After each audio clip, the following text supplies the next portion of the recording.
were no audited reports from the period 2006 to 2013, and therefore it has fallen to this government to reconstitute the accounts and to have audited reports presented. And with this laying on the table, we are proud to say that our accounts are now up to date, and I'm very proud of that signal achievement. Thank you. Statements by ministers.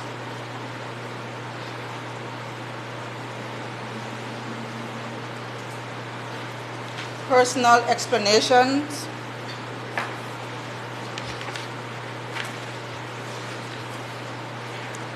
Introduction of bill and first reading.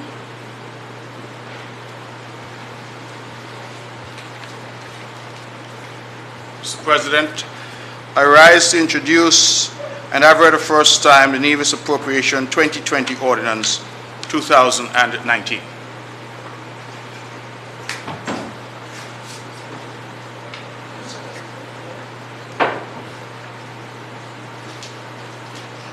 Mr. President, I rise to second the motion.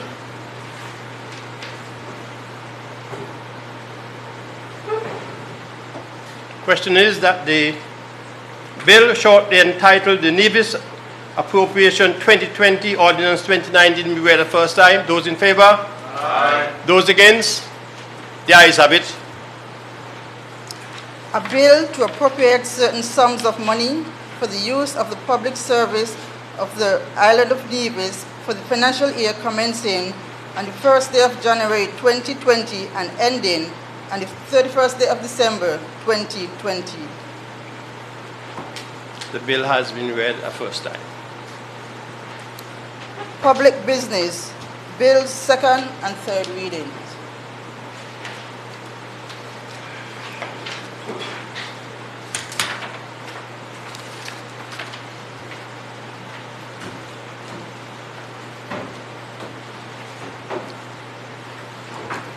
Mr. President, I rise to commence the debate on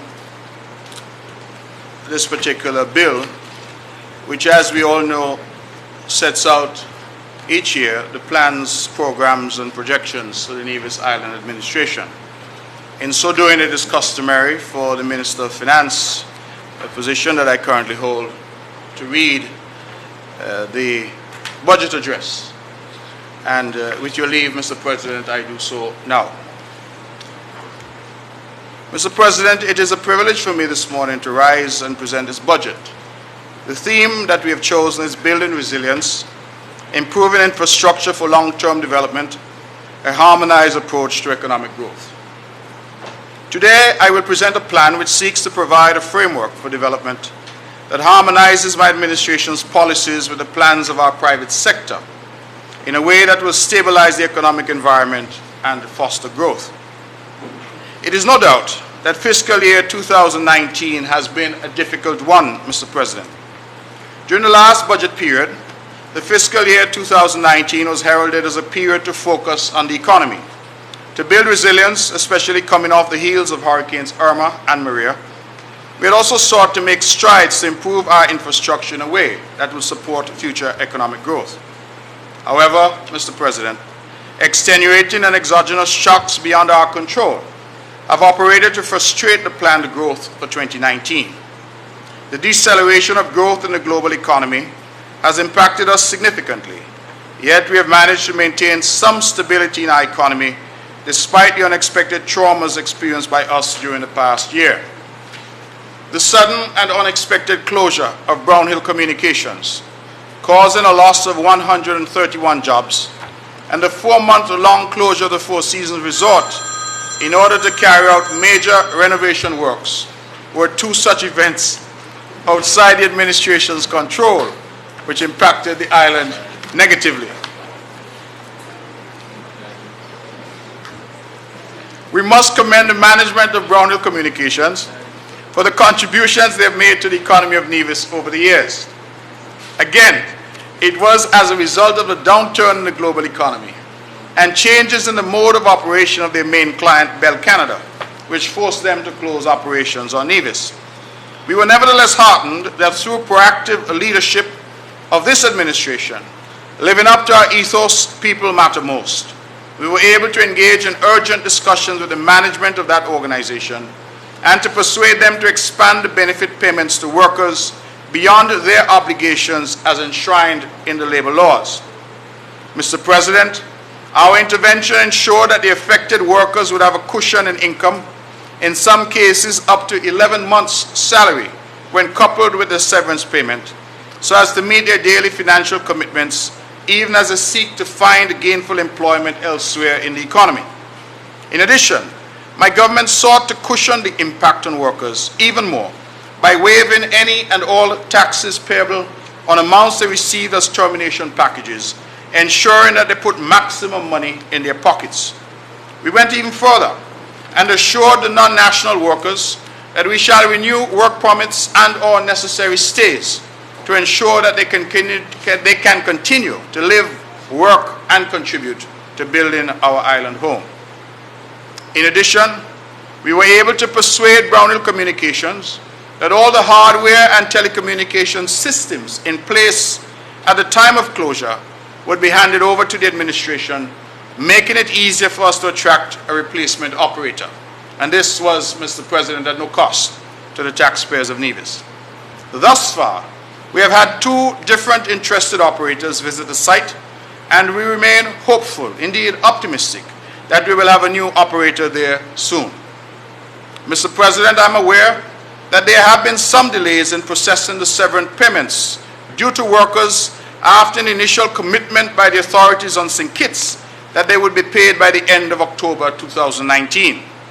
Through the Ministry and Department of Labor in Nevis, we have continued to liaise with the Ministry of Labor in St. Kitts, where such payments are processed to seek to expedite this process. Thus far, I'm advised that a first batch of 47 workers have been paid. A second batch of 51 workers were paid just last week, leaving a final batch of 24 workers to be paid, as 9 workers, I'm advised, are still employed at the facility. I give my commitment to the former workers of Brownhill Communications that my administration will continue to advocate on their behalf for the full payment of their severance packages to which they are lawfully entitled, and I call again on the authorities on St. Kitts to expedite such payments to the remaining workers. Similarly, the closure of the Four Seasons Resort for a period of 4 months from June to September 2019 posed another major challenge for the administration in fiscal year 2019. This luxury property, which has been in operation for over 25 years, facing greater competition for guest occupancy from more recently constructed hotel properties, felt that the time was right in 2019 to undergo major renovations to enhance the guest experience in time for the 2020 tourist season. Mr. President, the closure affected over 300 workers at the resort. My administration was made aware of the closure in December 2018 and decided to inform this Honorable House and the Nevision people of it since the budget debates of 2018. The Four Seasons advised that to secure the continued services of their staff and to ensure that they continue to be employed at Four Seasons, that they would pay 25% of the usual wage during the period that the hotel was closed. This would be paid regardless of whether they obtained temporary work elsewhere in the meantime. They would also, during the closure, continue to receive their full medical and insurance coverage and any other benefits to which they were entitled. We were also aware that the Homeowners Association at the Four Seasons made available a pool of US $150,000 to be shared among the affected workers. My administration was nevertheless concerned that a reduction in income for these workers would have a negative impact on them over the 4-month period. As a consequence, the administration waived all taxes payable on the 25% wages and the payment by the Homeowners Association, and we persuaded the Social Security Board to waive Social Security payments as well. This meant that workers took home the full amount that they were paid. Additionally, my administration wrote to every single bank and financial institution in Nevis, seeking their partnership to forego payments by affected workers during the period of closure. I am delighted to report, Mr. President, that most of our banks responded favorably. Some waived all payments during this period, while others offered their clients interest-only payments. I use this opportunity to thank the banks and financial institutions that responded favorably to my administration's request. Lastly and significantly, Mr. President, the administration took the unprecedented decision to make a one-off payment to each affected worker of EC $1,000 to assist them with back-to-school expenses at the reopening of schools in Nevis in September 2019. This investment of over $325,000 was a significant gesture given the financial difficulties being experienced by the administration and underscores yet again my government's commitment to the workers at Four Seasons and to the people of our beloved Nevis. Our people indeed matter most. These two closures seriously tested my administration as we had to make major adjustments in our daily operations to minimize the negative effects on our economy. There were many natural neighbors of extreme negativity who prophesied that our economy would have collapsed during this period of difficulty. The efforts of my cabinet to weather the storm during this period were not only commendable, but exemplary, and I wish to publicly thank my cabinet colleagues for their support. I also thank the Permanent Secretary in the Ministry of Finance and his technical team for their stellar advice and guidance during this difficult period.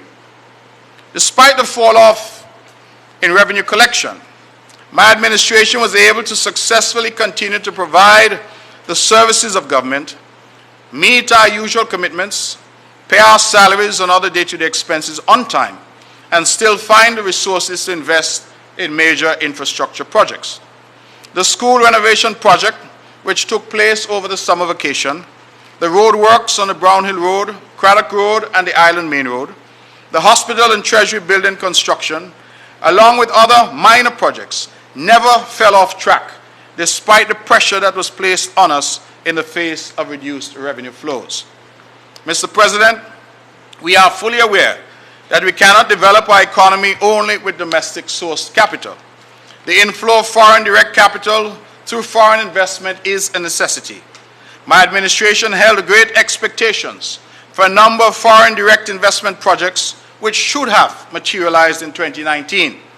The Amman Hotel project, the Wyndham project, and other developments in the real estate and hospitality sector, and the long-awaited geothermal project should have been on track to deliver on their promise in 2019.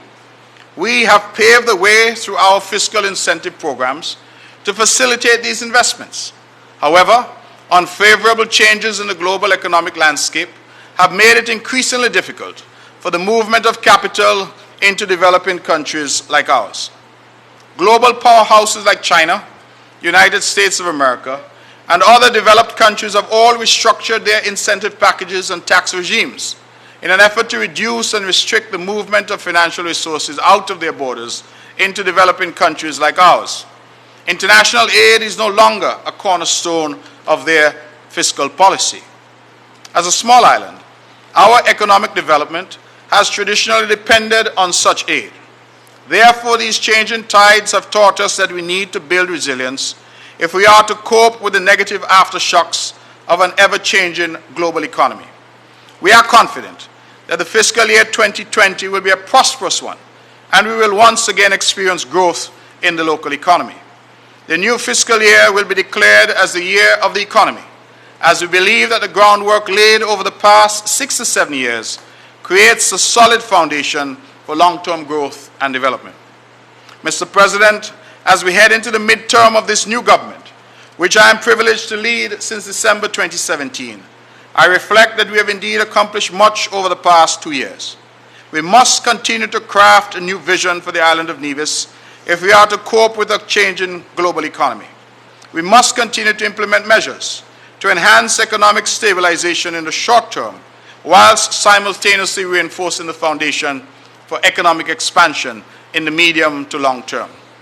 This objective remains on track as we continue to see increases in our recurrent revenues by 3 to 5% annually over the past few years. Evidence of this objective is observed from the strong growth patterns in our revenue collections over the years, specifically tax revenue in the form of import duties, transfer taxes, and the value-added tax, VAT. We will continue to invest in education, Mr. President, and skills training at the national level to build a well-trained and technically competent workforce. We will continue to improve healthcare, energy sustainability, and other attributes that will enhance the productive capacity of our people. We will also continue to maintain our safety net programs, as well as implement new social programs to assist the most vulnerable in the various communities. Mr. President, be assured that my administration will continue to pursue policies that would enhance our economic climate, promote investment, and stimulate economic activity with the ultimate goal of inspiring human progress and enhancing economic resilience.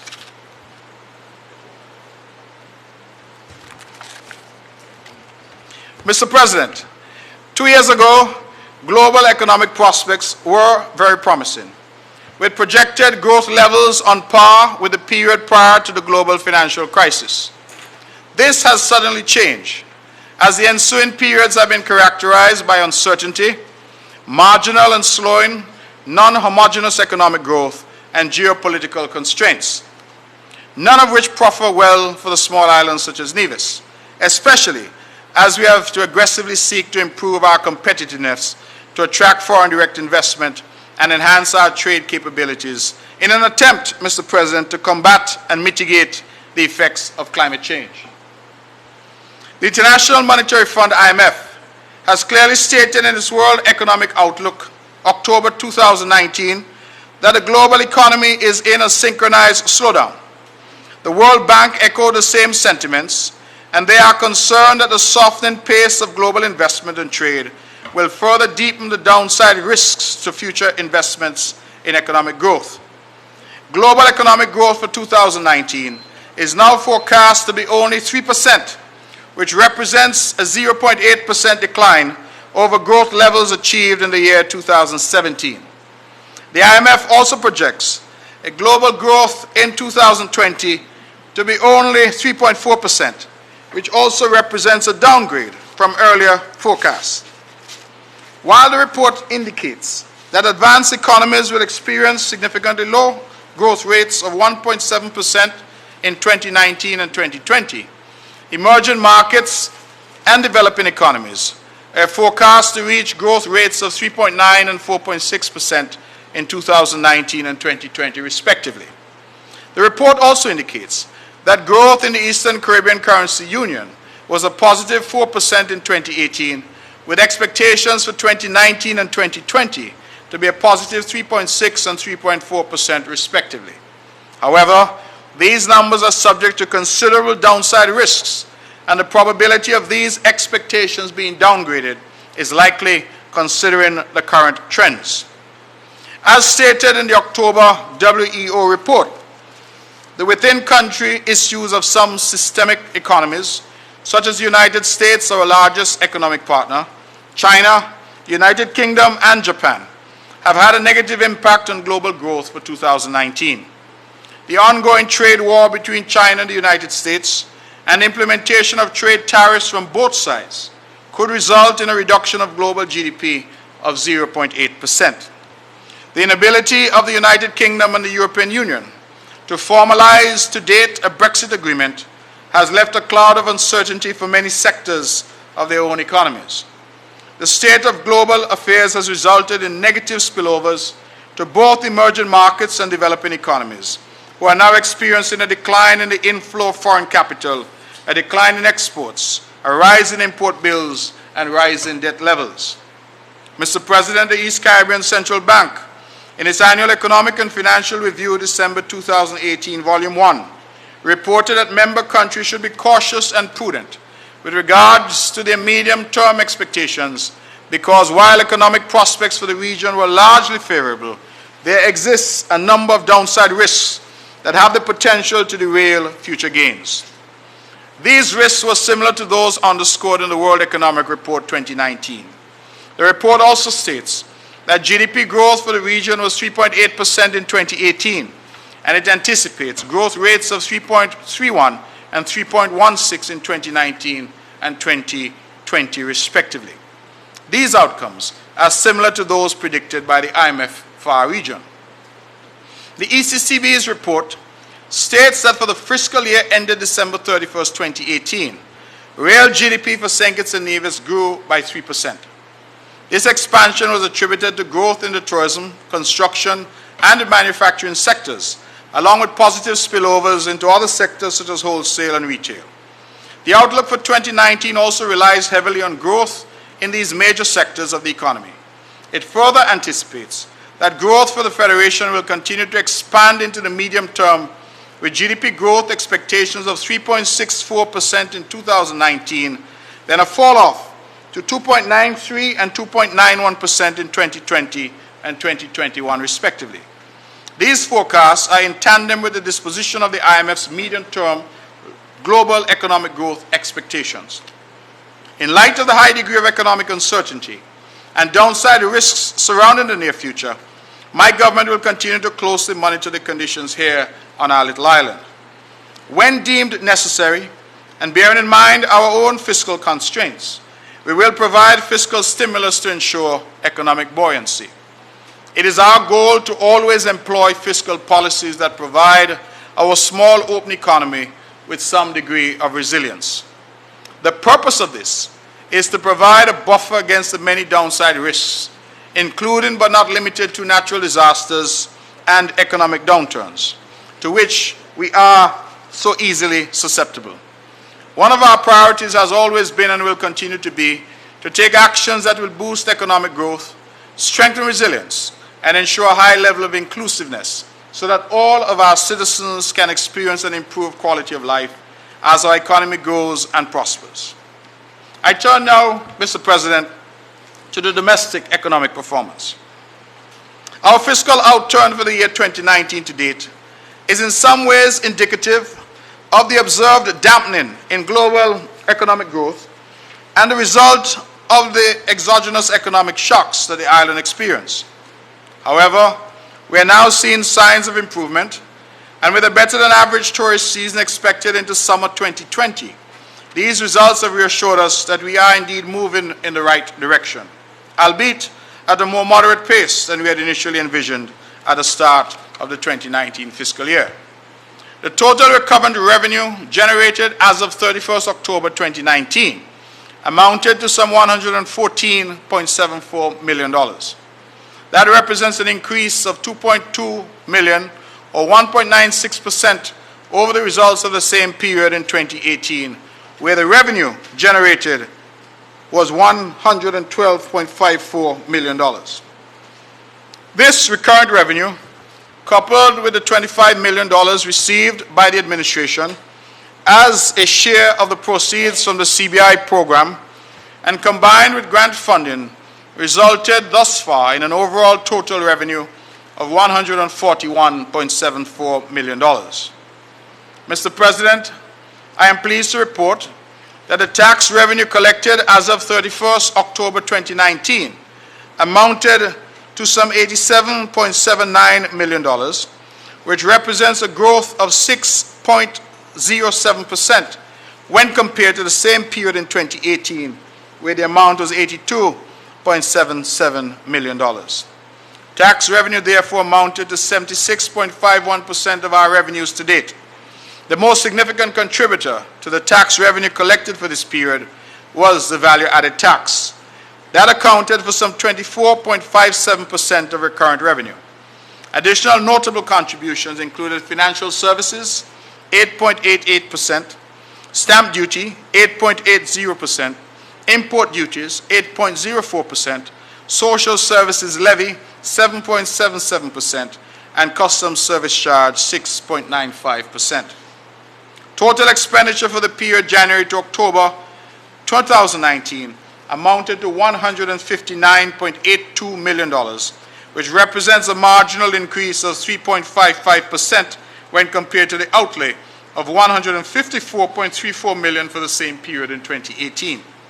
Recurrent expenditure for the review period amounted to $115.76 million, a marginal increase of 1.54% when compared to the outlay for the same period in 2018 of $114 million. The main components of the period's recurrent expenditure are personal emoluments, which accounted for 53.62%, and the purchase of goods and services, which accounted for 23.71%.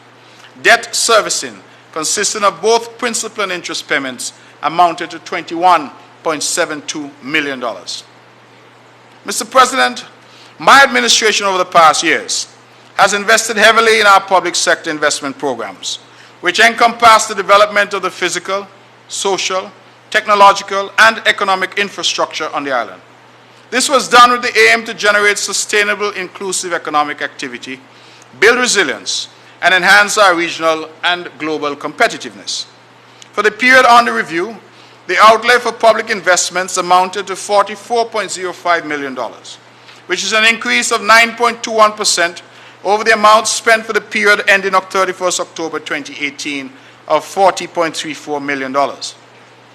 We continue to work with and alongside our international partners and friendly governments as we seek to ensure that we achieve our development goals, which are guided by the United Nations Sustainable Development Goals Agenda 2030. Our fiscal outcome for the period January to October 2019 showed an improvement in the current account balance deficit. The deficit currently stands at $1.02 million, which is an improvement over its level of $9.09 million for the fiscal year ended December 2018. Although we are still running a current account deficit, our financial situation is steadily showing signs of improvement.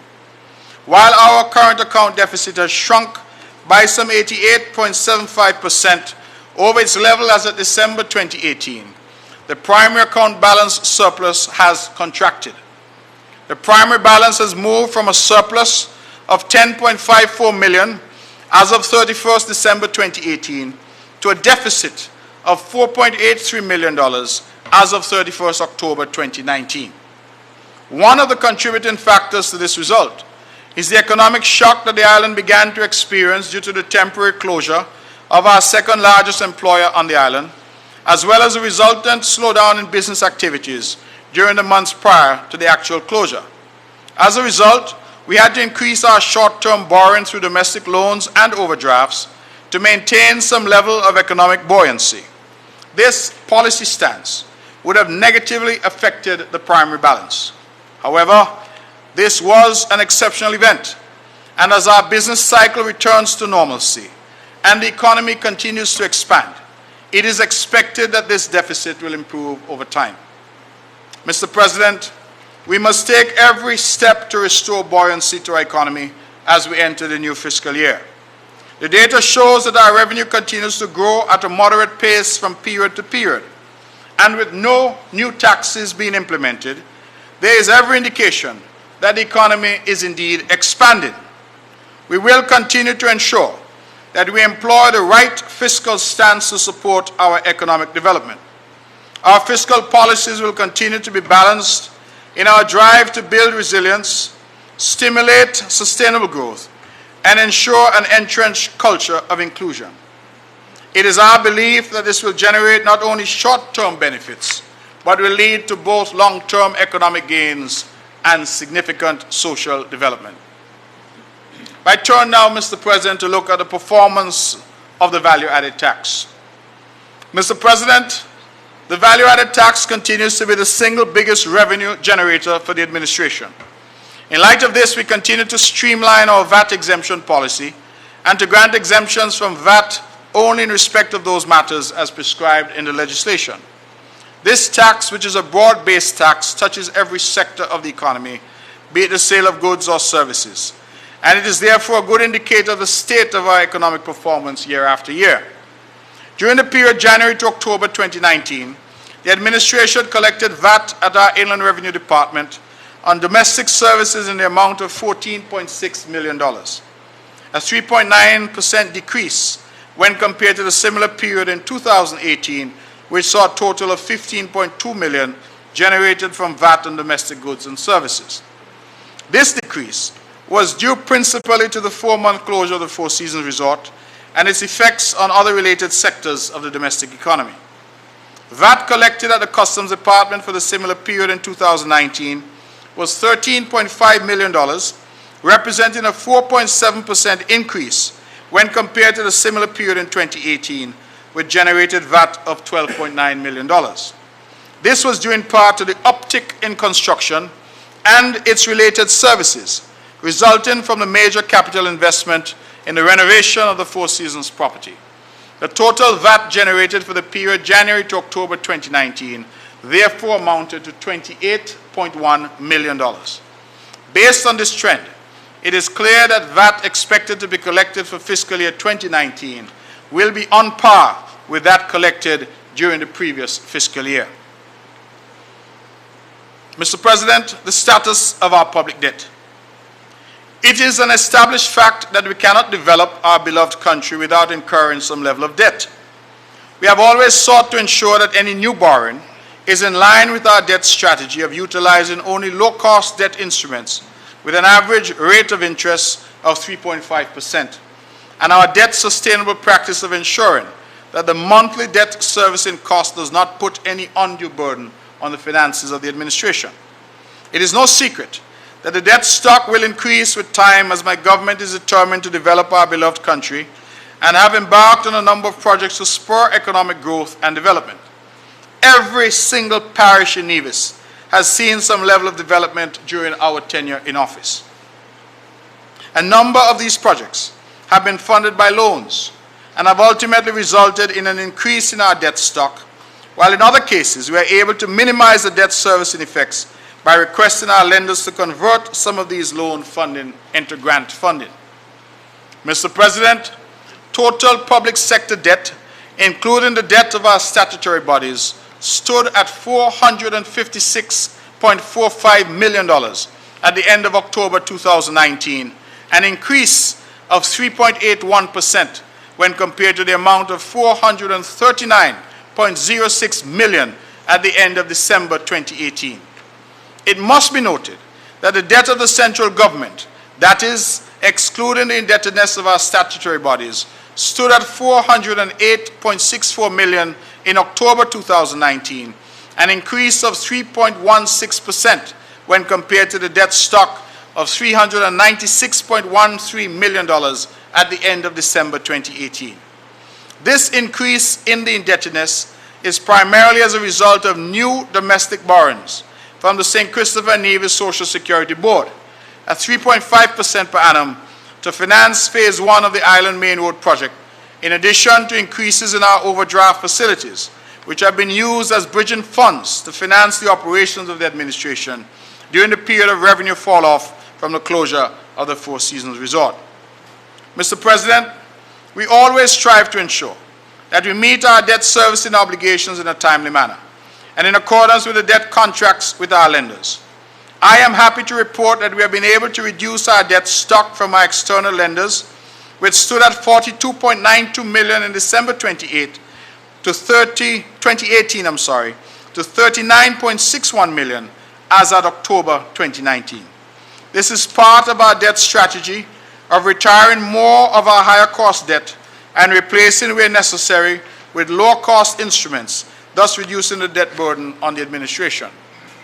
We will continue to source funds from our domestic creditors at concessional interest rates, as the cost of these new debts will have a relatively lower impact on the cost of the annual debt servicing in comparison to the higher cost instruments of previous years. This strategy has naturally resulted in an increase in the domestic debt, but has eased the burden on the administration as we are able to better manage the monthly debt servicing payments, partly because of the low costs associated with the new borrowing and our debt portfolio generally.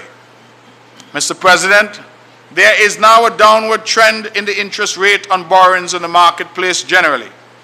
It is our intention to continue to reduce the cost of our borrowing in keeping with current trends in the market as a means of lowering our annual debt servicing cost. To this end, my administration has taken the decision to reduce the interest rate on all of our Treasury bills to 4% per annum, with effect from April 7, 2020, which coincides with the renewal date of the 91 days over-the-counter Treasury bills, a reduction of 0.5% down from the current rate of 4.5% per annum. It must be noted that this new proposed interest rate of 4% on Treasury bills is much higher than those offered on alternative instruments such as fixed deposits offered by commercial banks, which presently attract interest rates of only 2% per annum. Mr. President, the debt incurred has brought about some positive changes and development in our economy.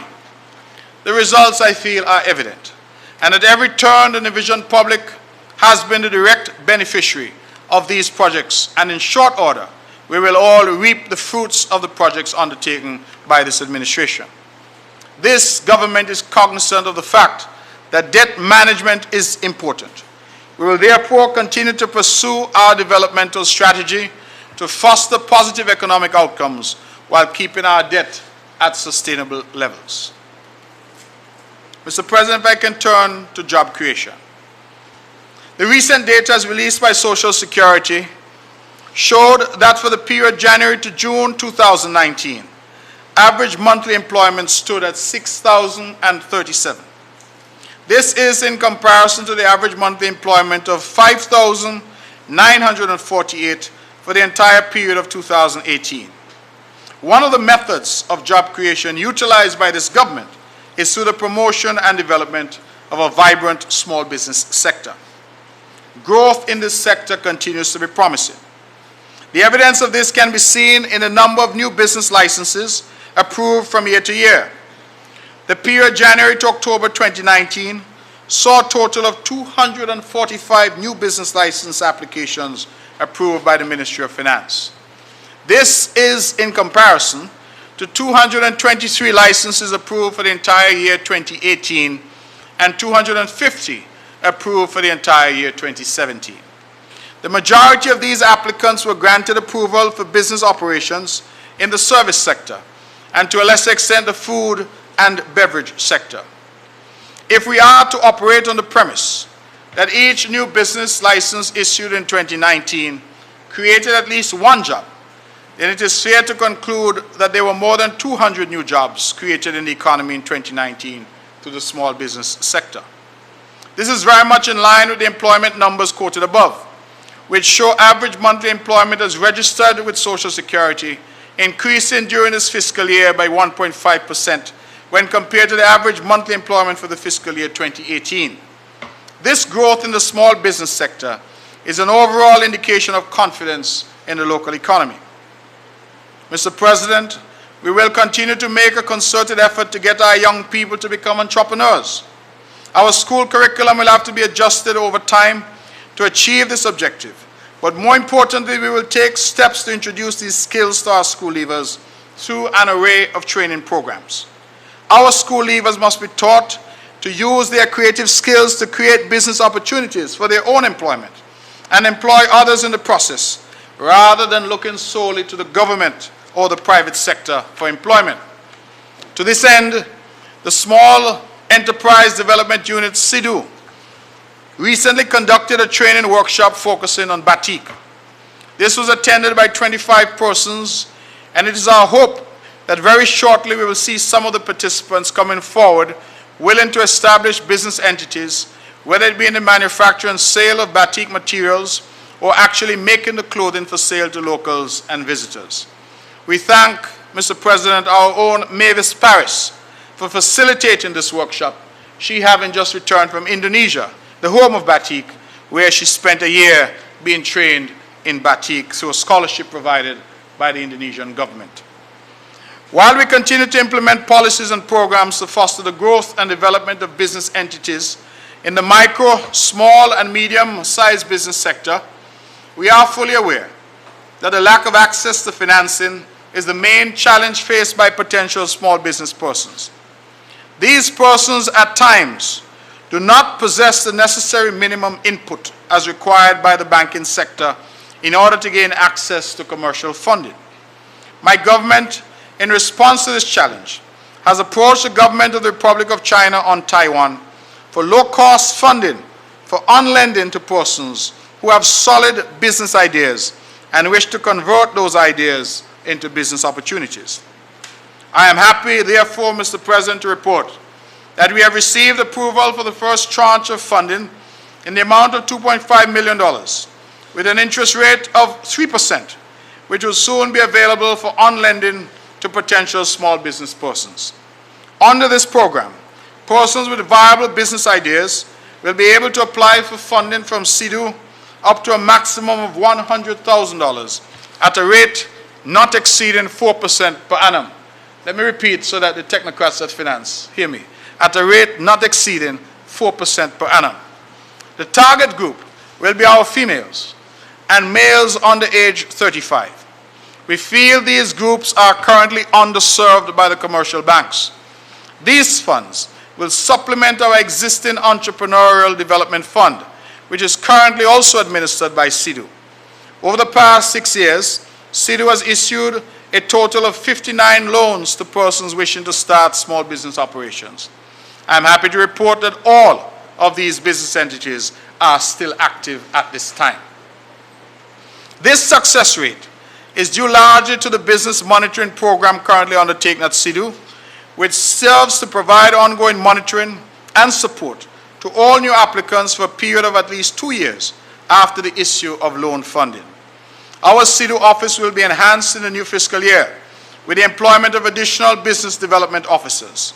This will expand the ability of that office to provide further business counseling. It is important that these borrowers understand the risks, their responsibilities and obligations as business persons prior to the disbursement of the loan funding. And we are committed not only to lending, but to educating them as well. Mr. President, while we laud the efforts of our small business sector and continue to provide support through our various programs, we recognize that we must redouble our efforts to attract foreign direct investment in our economy as a means of creating employment for our people. The priority areas for my government will be investment into the tourism sector, financial services, information technology, data processing centers, renewable energy, health, education, and the growth and development of a viable manufacturing sector. We will continue to use our marketing arm at the Nevis Investment Promotion Agency to pivot ourselves into the international market. We will continue to drive awareness of our readiness for business in markets such as the USA, Europe, Hong Kong, China, Taiwan, and India. We firmly believe that these regions still have untapped potential that can redound to our benefit. We are fully aware that there are serious challenges to our financial services sector, especially products such as our international business corporations and limited liability companies. But we believe that a revised Nevis International Trust Ordinance can have an appeal to potential persons in the USA, Europe, and Asia. To this end, I have granted approval for the Marketing Advisory Committee to organize a roadshow to the listed destinations to promote our financial services products and also other general investments in the areas identified above. Mr. President, we have always prided ourselves in having an excellent information technology infrastructure network to support the services of government. This is clearly seen in the strides we have made in rolling out our fiber optic program as a means of providing connectivity between the various departments of the government. This intensive fiber optic program has become a major tool in our fight against criminal activity, as it has facilitated our CCTV program, which has largely served as a means of deterring criminal activity. It has also allowed us to revolutionize our telephone system by replacing the traditional handsets with voice-over IP handsets, resulting in tremendous cost savings to the government. We have expended tremendous resources in computerizing at least 80% of the government services, and it is our intention over the next 5 years to complete the computerization of the remaining services as we seek to increase our efficiency in the delivery of services of government. This effort is driven largely by the staff at our Information Technology Department, and we must acknowledge their efforts and applaud them in that regard. Moreover, we continue to infuse information technology into every aspect of our education system as we seek to lay the groundwork for a technologically advanced economy in years to come. Even as we do we must create a cadre of technical, competent persons to manage modern information technology-driven systems. Hence our policy of introducing the teaching of information technology starting as early as the primary level. During the upcoming fiscal period, our efforts will focus on improving our network resilience and capacity to be able to support the new online services of government. We will take steps to augment the support capabilities for the staff through targeted training and exposure. And Mr. President, just last evening, I was able to confirm that in the new year, we will have 2 coding workshops for our youth. One we hope in Easter and the other in the summer. We must improve our threat management and intrusion detection and prevention response capabilities as a means of avoiding unauthorized access to our systems. In addition, we will review our disaster recovery capabilities and increase our storage capacity so as to mitigate against downtime in the event of a system failure or damage to the network in the event of disaster of any sort. In this regard, we will continue to explore cloud services as a disaster mitigation option while developing a cloud usage policy for the administration. It is now a reality that cloud services are becoming the de facto standard for software and computer services. I turn now to tourism and the environment. Mr. President, the Ministry of Tourism continues to lead the way in terms of the sustainable development of our tourism product. The Ministry's mission is to ensure that locals and investors alike derive economic benefits from the tourism industry, while at the same time ensuring that our tangible and intangible heritage assets are protected and preserved for future generations. Against this backdrop, the protection of our fragile environment is critical. Our initiatives in tourism education and awareness at primary, secondary, and post-secondary levels will continue in 2020. We will continue to encourage our students to actively participate in regional competitions such as the Florida Caribbean Cruise Association poster and essay contest and the CTO Tourism Youth Congress as part of this awareness campaign. I wish to commend Ms. Brianna Chapman of the Charleston Secondary School, who is this year's local Junior Minister of Tourism and who also represented Nevis commendably in Antigua at the Regional Tourism Youth Congress. We must commend our stakeholders who have always responded so enthusiastically to our requests for opportunities for our students to gain practical exposure in the tourism industry through initiatives such as the Hospitality Immersion Exercise, professional and career development sessions, in addition to our regular internship programs. Exposition Nevis, a month-long series of tourism awareness activities, which usually takes place during April and May, will also provide an opportunity for us to increase awareness of our diverse tourism product offerings among our visitors and residents. The OECS Virtual Classroom, located at Marion Heights, is now outfitted and will be commissioned in early 2020. This facility will connect Nevis with the other OECS countries, offering a wide variety of tourism and hospitality disciplines. The Ministry will also continue to train frontline tourism practitioners, such as taxi operators, tour guides, and hotel and restaurant workers to ensure that they have the work ethic and professional conduct that is consistent with a destination that labels itself and lives up to that expectation of being high-end. Mr. President, the outlook for the 2019-2020 festive season is very optimistic. The remodeled Four Seasons Resort is witnessing several solidly booked periods during the festive season and well into spring and summer 2020. Other properties have indicated predictions of strong bookings for the upcoming season as well. The NIA stands ready to support our valued stakeholders in the tourism industry to ensure the success of this industry, which is the backbone of the Nevisian economy. And Mr. President, might I say that Four Seasons is also reporting not only good bookings, but substantially increased rates as well. We are happy to report that in 2019 we have made some progress with the Pinnis Beach Recreational Park project. We are truly grateful to the President of the Republic of China, Taiwan, Her Excellency Tsai Ing-wen, for her visit to Nevis in July 14, 2019, an historic visit to witness and participate in the groundbreaking ceremony and for her country's continued support of this project. A formal agreement has been signed between the Nevis Island Administration and the Republic of China, Taiwan, in which the government has committed the financial resources for the park. My administration has, for its part, committed an input of just under 1 million EC dollars to this project. Upon completion, the park will boast a visitor center with a revolutionary turf-covered roof design, a children's playground area, half basketball court, elevated walkways, a picnic area, an open-air amphitheater, and a large central area which will accommodate the hosting of large events such as the Culturama Food Fair. Preparatory works for the construction of the park have already commenced.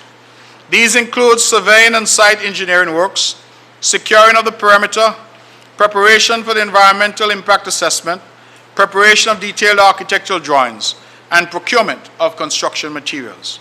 We expect that actual construction work will start full early in the new year. The main contractor for this project is a Taiwanese construction firm, Guangzhou, and we have already advised them of the need to utilize local labor, materials, and equipment during the construction of this project. This firm also constructed the Eco Park in St. Kitts, and we are therefore confident that the finished product will be a work of art that will truly commemorate the 36 years of collaboration and friendship between St. Kitts and Nevis and the Republic of China, Taiwan. My administration wishes to recognize the efforts of Mr. Vincent Lai, the Taiwanese consultant assigned to the project. He's a landscaping engineer by profession and has played a major role in creating the design for the park and will oversee the entire project to completion.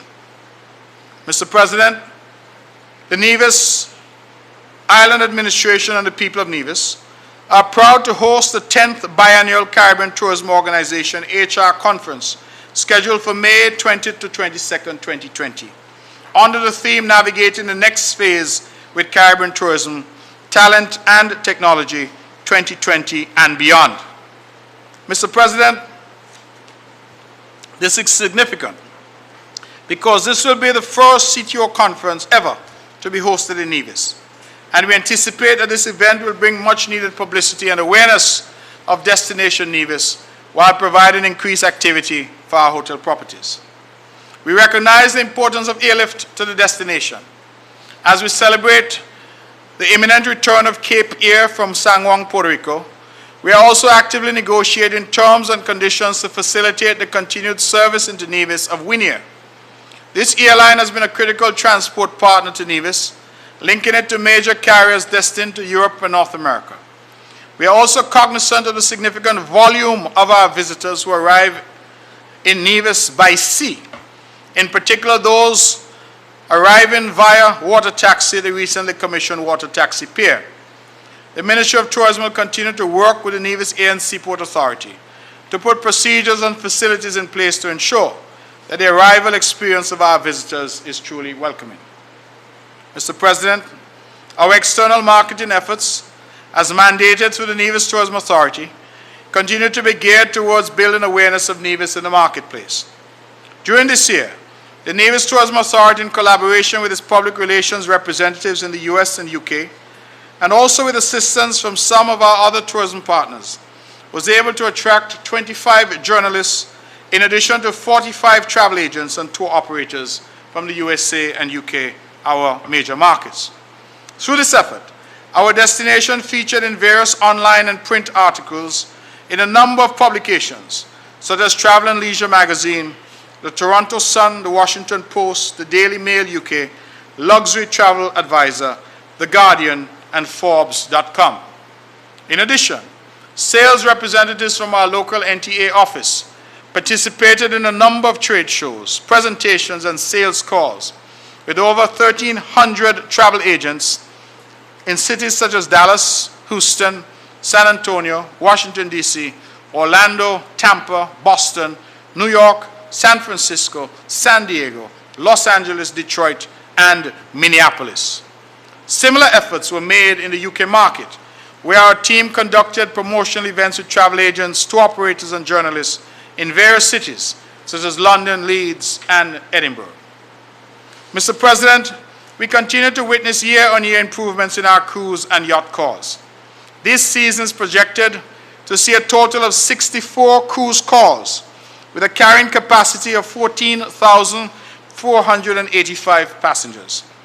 This is a drastic and dramatic increase over the last cruise season, which saw only 59 cruise calls with a total of just 4,270 passengers actually arriving on island. Of note is that we expect the return of some vessels with larger carrying capacities. It is expected that the windsurf will return this season, making 4 calls with a total of 374 passengers, along with Azamara with a capacity of 781 passengers. Additionally, we are expecting inaugural calls from Crystal Serenity with a capacity of 1,254 passengers, along with 2 calls from the Ritz-Carlton with a total of 298 passengers. Other cruise calls will include Seabourn, Club Med, Sea Dream, and Star Flyers. Through our joint marketing efforts with our counterparts in St. Kitts, we continue to benefit tremendously from their mass tourist arrivals, as a number of passengers into St. Kitts are making their way over to Nevis on organized tours.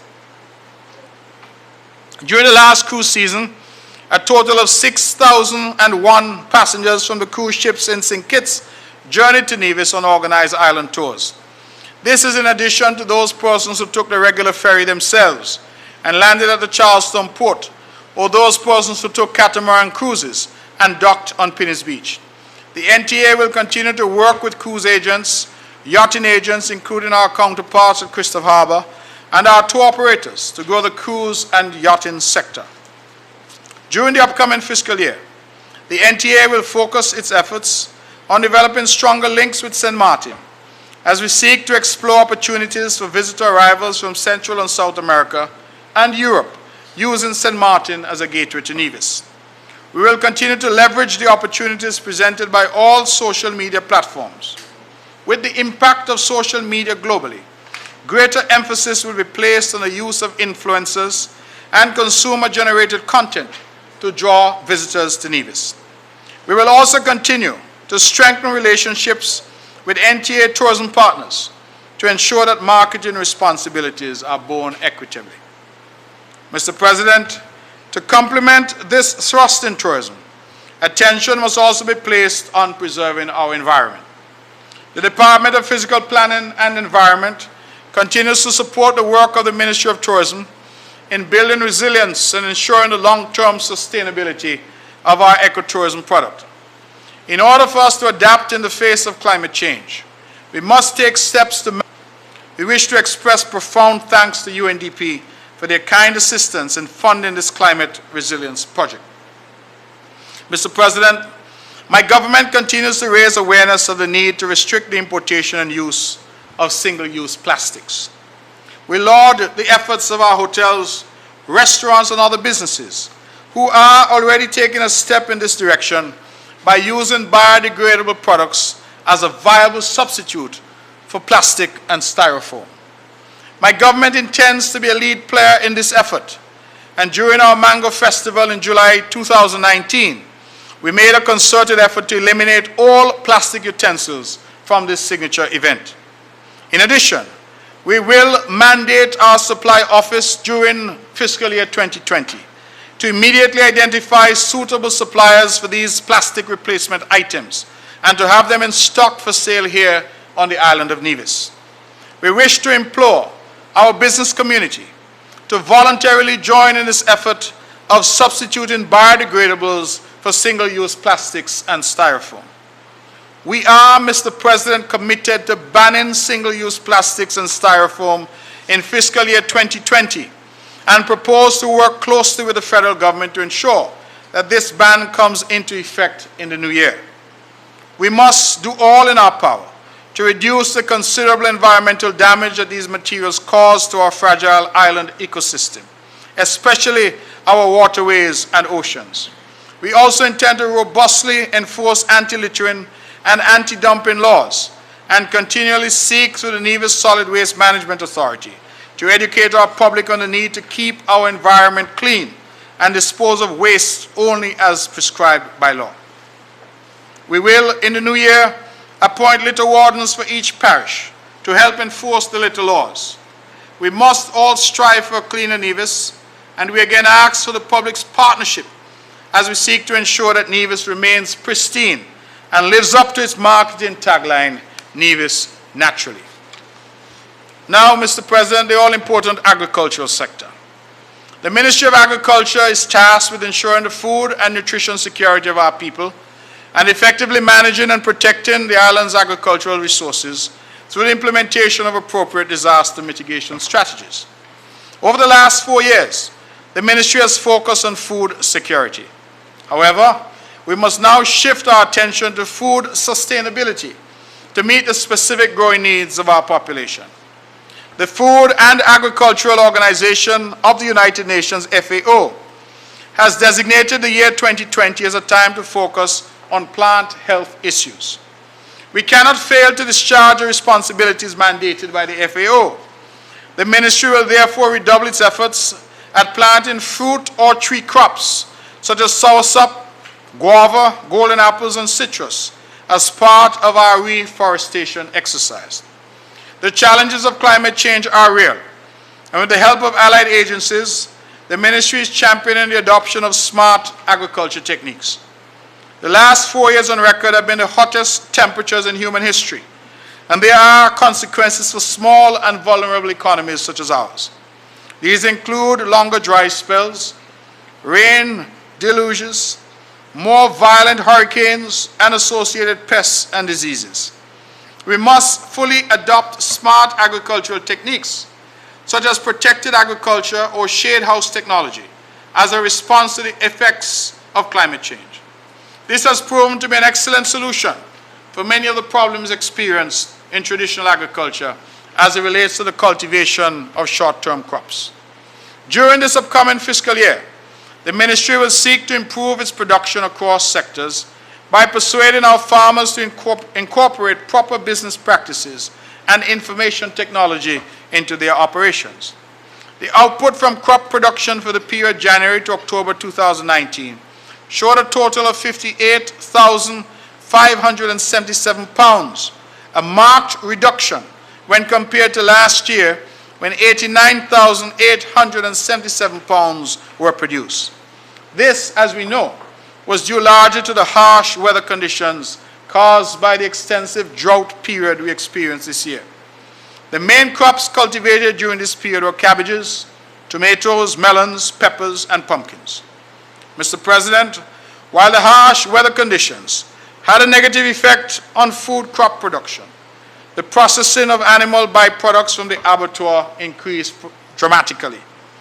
The period January to October 2019 saw a total of 76,937 kilograms of meat products processed at the abattoir, when compared to the amount of only 56,843 kilograms processed in the same period in 2018. So we had an increase of over 20,000 kilograms. And for those of you who think like me, not in kilograms, you multiply by 2.2 to get the number of pounds.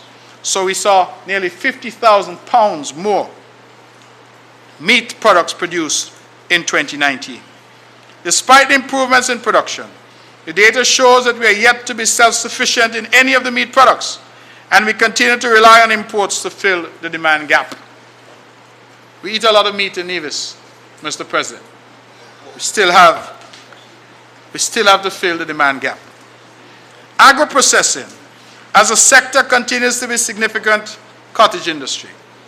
We must do more to incentivize our small-scale agro-processors to join forces and expand their activities and make agro-processing a highly profitable commercial venture. These value-added products represent a significant development in the agricultural sector, offering diverse consumption patterns and extended life of our local fruits and vegetables.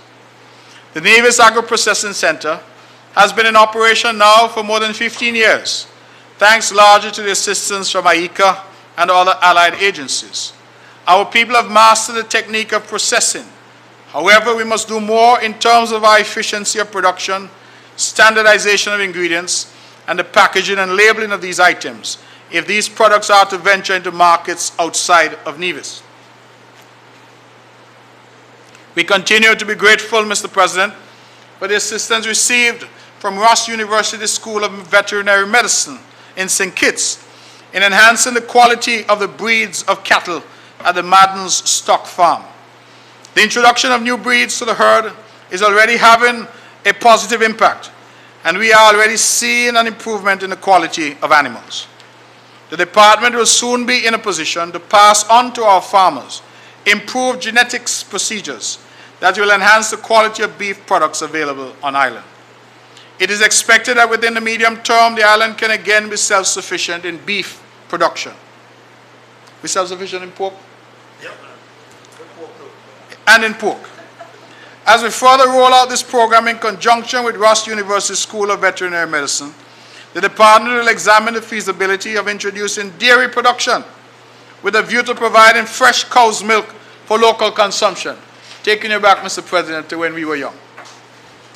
We are also proud, you and I, we are also proud, Mr. President, that through the intervention of the Ministry of Agriculture and through the Minister of Agriculture, Ross University will during 2020 offer for the very first time a scholarship to a Nivision student to study veterinary services. We thank Ross University for its generosity. The rebranded Marine Resources Department, in collaboration with their counterparts at the federal level, will continue its efforts to improve the service delivered to our fishers as it relates to training in safety and sustainability.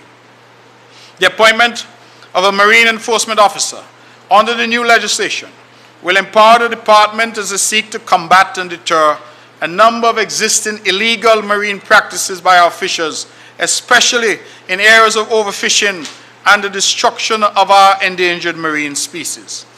Fishing is a critical food supplier to our people, and the department must be in a position to regulate and ensure the safety of marine harvested products. To this end, work is ongoing to finalize the construction of suitable office space for the department, complete with laboratory and training facilities.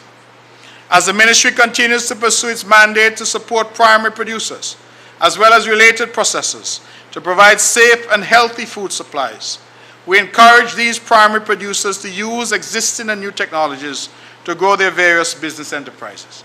We will continue to ensure that all of our residents are safe and comfortable and are in a position not only to be fed, but to have healthy options. We believe that we have the resources to be self-sufficient in certain niche areas.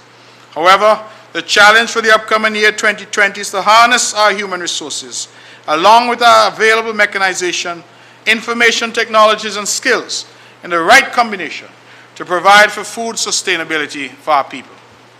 Mr. President, my administration, acting through the Ministry of Agriculture, continues to be very grateful for the support we have received from allied agencies such as ICA, CARDI, FAO, UE, and the Republic of China, Taiwan.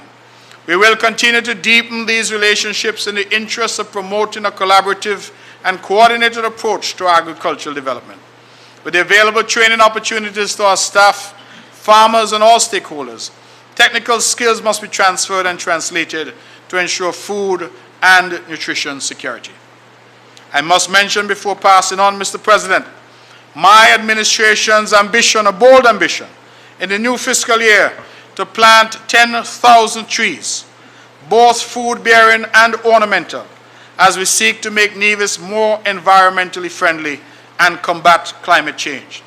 We will seek to roll out this program through the Department of Agriculture and involve all stakeholders, including our children at our schools. I turn now to the financial services sector.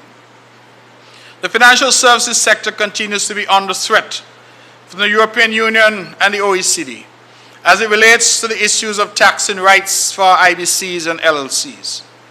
It was on the eve of 2019 that we had to reconvene this very Parliament to make changes to the enabling legislation to remove provisions which, in the opinion of these regulatory agencies, were harmful tax practices. This level of uncertainty has already manifested itself in a market decline of 30% in the number of new incorporations for the period January to September 2019, which stood at 1,043 when compared to the 1,605 entities registered during the similar period 2018. This has also resulted in a decline in revenue collection of some 12.3%. The revenue generated for the period September 2019 stood at 9.3 million when compared to the amount of 10.6 million collected for the similar period in 2018. The total number of active entities currently on the respective product registers at the end of September 2019 stood at 14,970. We are grateful, Mr. President, for the assistance received from the consultancy firm Ernst & Young, which has been contracted by the federal government to guide us on these matters. We believe that tax solutions now provided will meet the requirements of these regulatory bodies, thus bringing some level of certainty to our financial services sector in the new year. Notwithstanding the challenges, we must turn our attention to aggressively marketing our product offerings, such as our multi-form foundations, trusts, and international banking, as a means of sustaining this sector.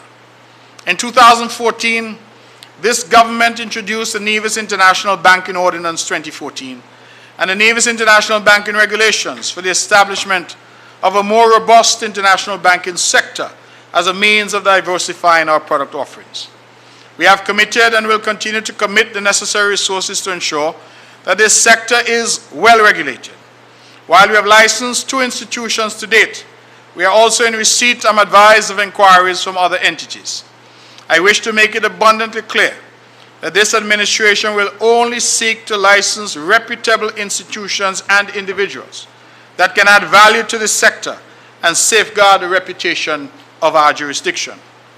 As a demonstration of our commitment to hold this sector in high regard, the Department has solicited the assistance of the Caribbean Regional Technical Center, CARTAC, to conduct a high-level review of the regulatory and supervisory frameworks for international banks in Nevis, including a review of our present legislation and regulations. That review is now completed, and it is our intention early in the new year to amend the existing legislation to incorporate the recommendations made by CARTAC. These proposed amendments will enhance our legislation to make it more robust in our quest to satisfy the international regulatory community and ensure that we remain best in class. It is also our intention to establish an international banking unit within the Financial Services Regulation and Supervision Department, comprising of at least 3 regulators, to ensure that the activities of these entities are carefully monitored. Mr. President, we wish to encourage a sector which is driven by the registered agent, with government's role being only facilitator and regulator.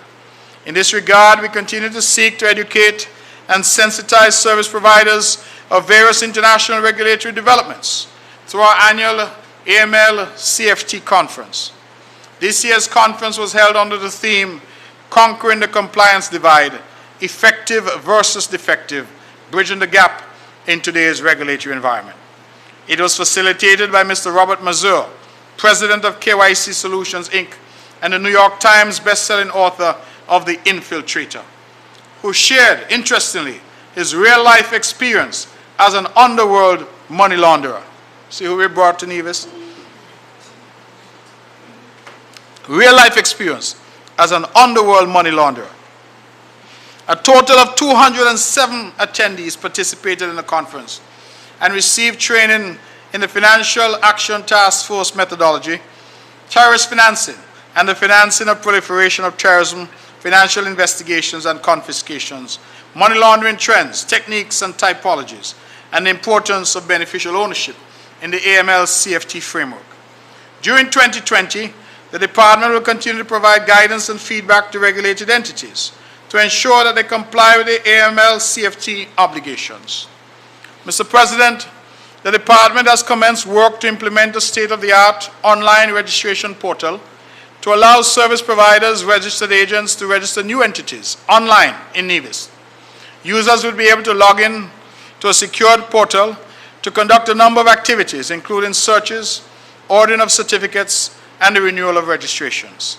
Every effort has been made to ensure that the portal meets data security control requirements and is compliant with all relevant international standards governing security management, access, and monitoring.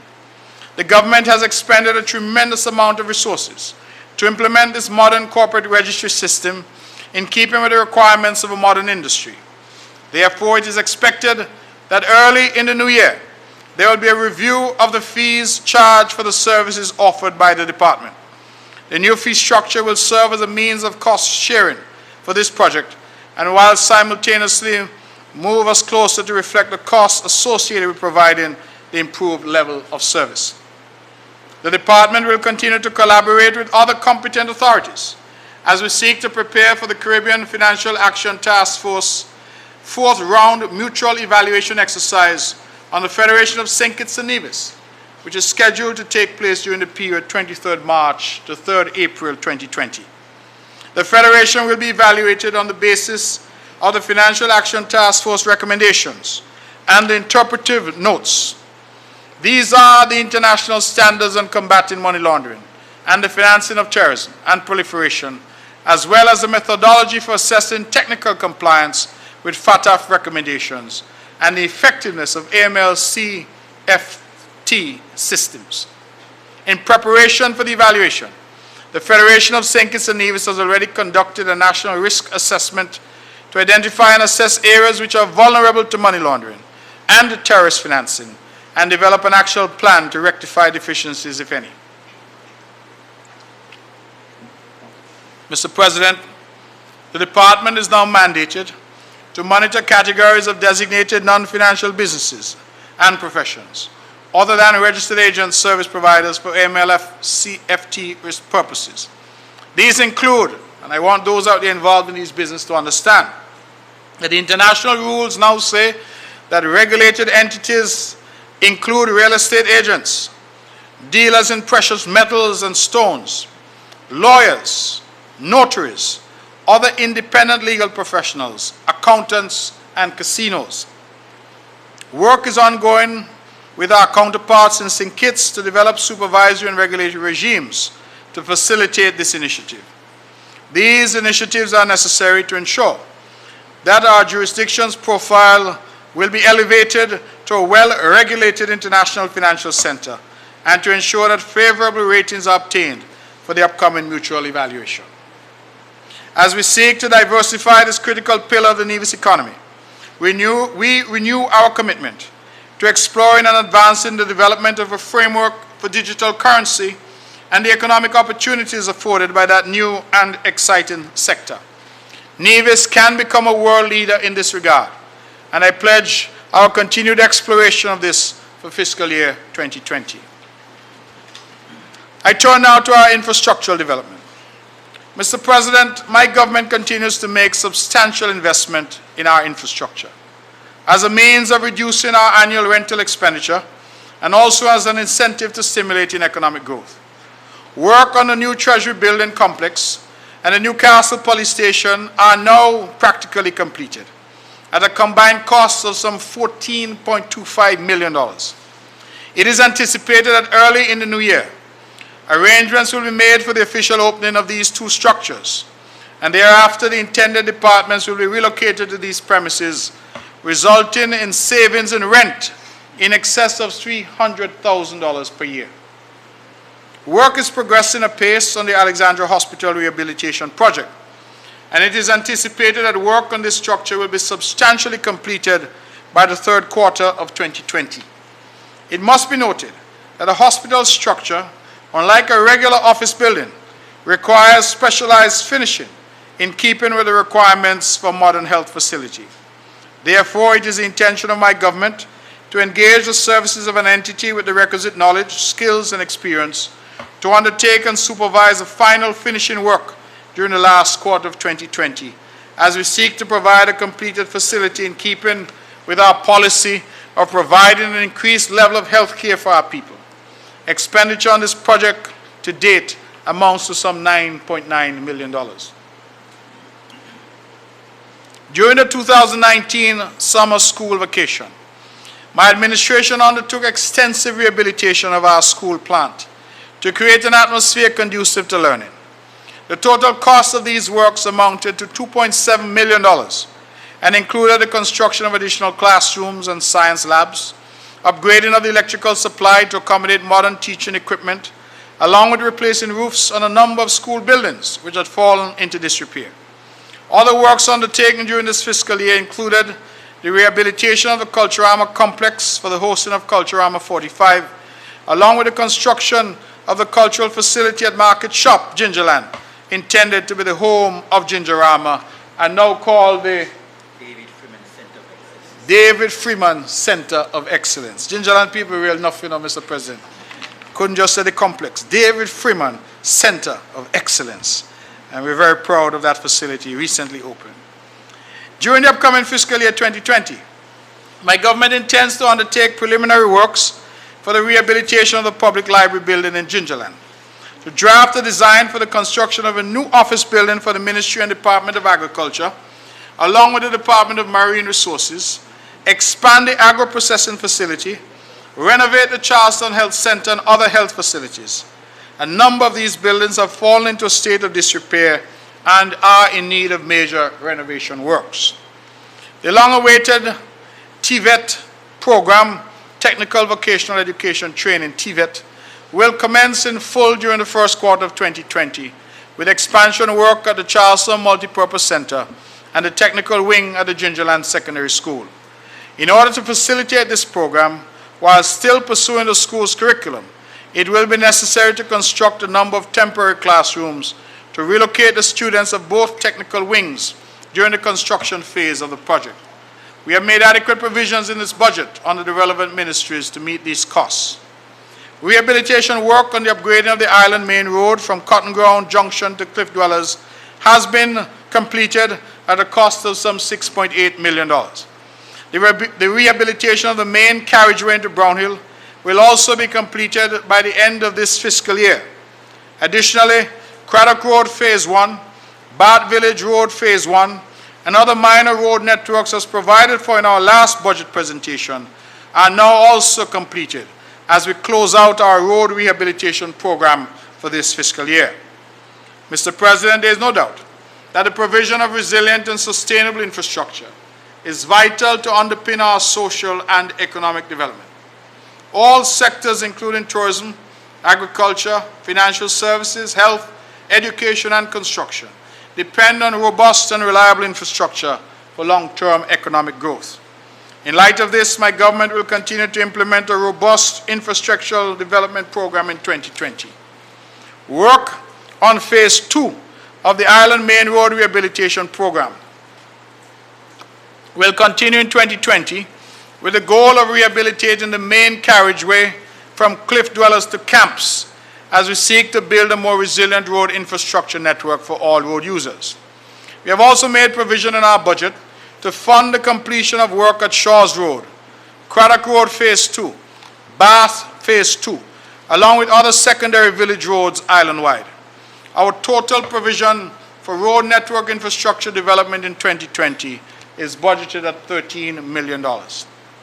I pause to point out, Mr. President, that this government's policy continues to be that all major infrastructural projects should, as far as possible, be undertaken by our own people, with our own machinery and our own technical expertise.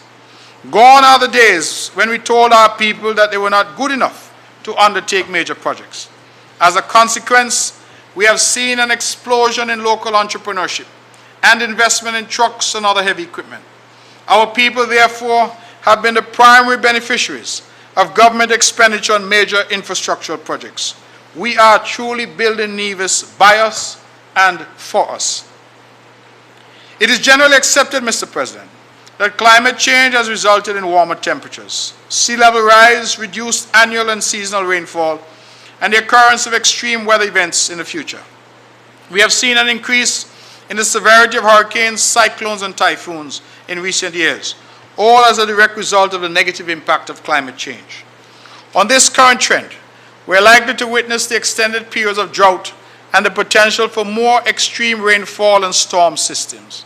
These would all negatively impact on our water supply and the overall sustainability of our water resources. We accept that water is life, and so we must respond by continuing to build resilience in our water infrastructure. We have already made significant investments in the physical infrastructure under the recently concluded CDB Water Supply Improvement Project. During the upcoming fiscal year, we will continue to completion the construction of 2 new reservoirs at Hamilton and Pond Hill to boost our water storage capacity. We committed to the drilling of 3 additional wells in the New River area, and we will work assiduously to ensure that this program resumes early in the new year. In this regard, Mr. President, we have been forced to terminate our contract with BEAD, which has failed to deliver on the promised drilling. We shall, however, press on and are currently reviewing bids from other drillers to effect this project. Work is also ongoing with regard to the installation of a water filtration system at the Hamilton Reservoir site. The equipment is due to arrive shortly, and the contracted US-based company AdEdge is scheduled to be in Nevis in January 2020 to install and commission the system and provide training to our plant operators. It was necessary to purchase this equipment at a cost of $1.5 million in order to treat with the increased levels of manganese in the well at Hamilton and to make the water safe for consumption. Once completed, we should therefore see an increase in the water supply in the Charleston area within the first quarter of 2020. We wish to record our sincere thanks to the CARICOM Development Fund, CDF, for their partial funding of this water filtration system. Currently, the Nevis Water Department is installing a new chlorination system and a SCADA system which would enable officers to remotely monitor water levels and manage operations at the pumping stations.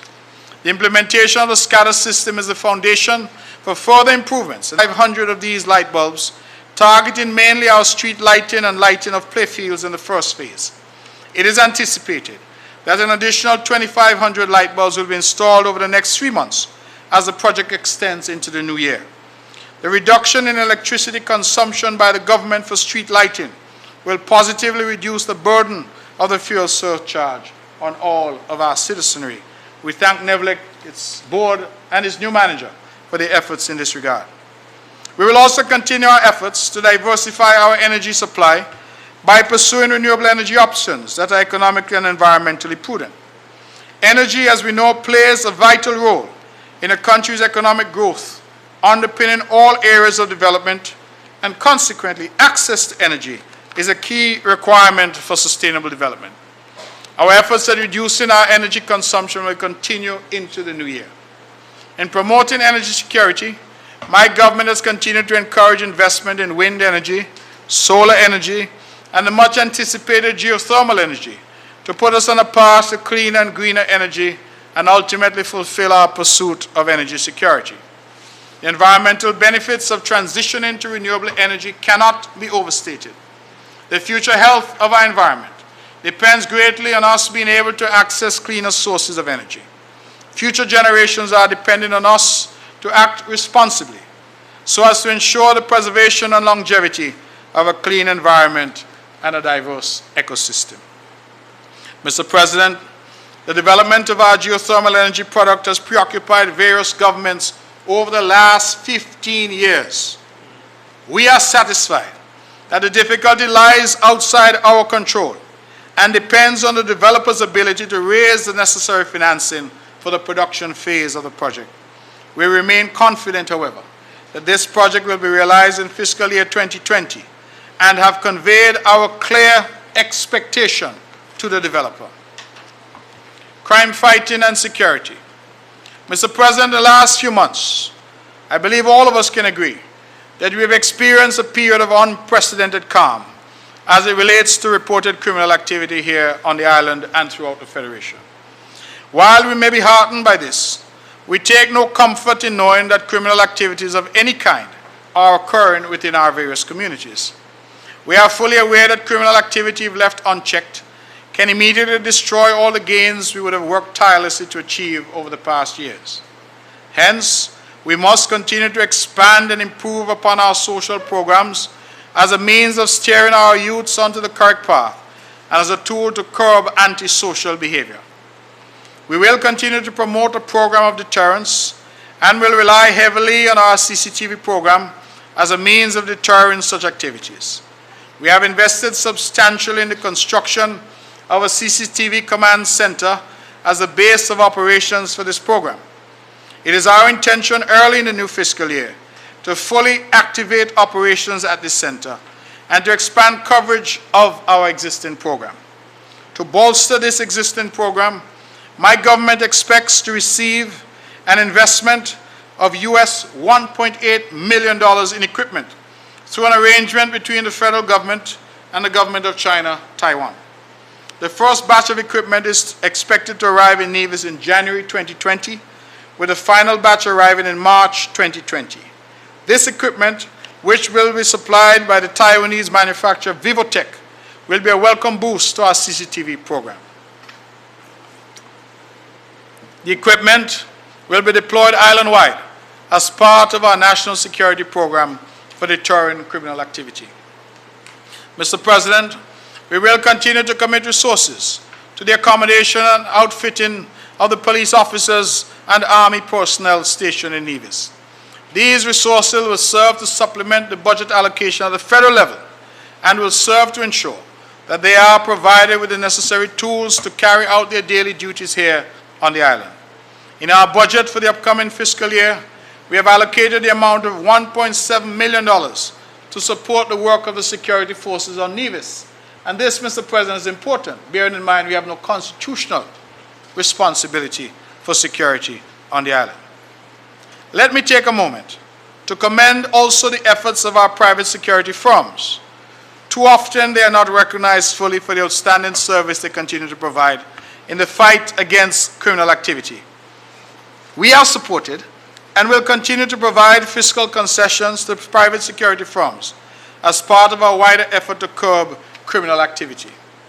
Our program of duty-free concessions on personal security items, such as cameras, lighting, and alarm systems, will be extended into fiscal year 2020.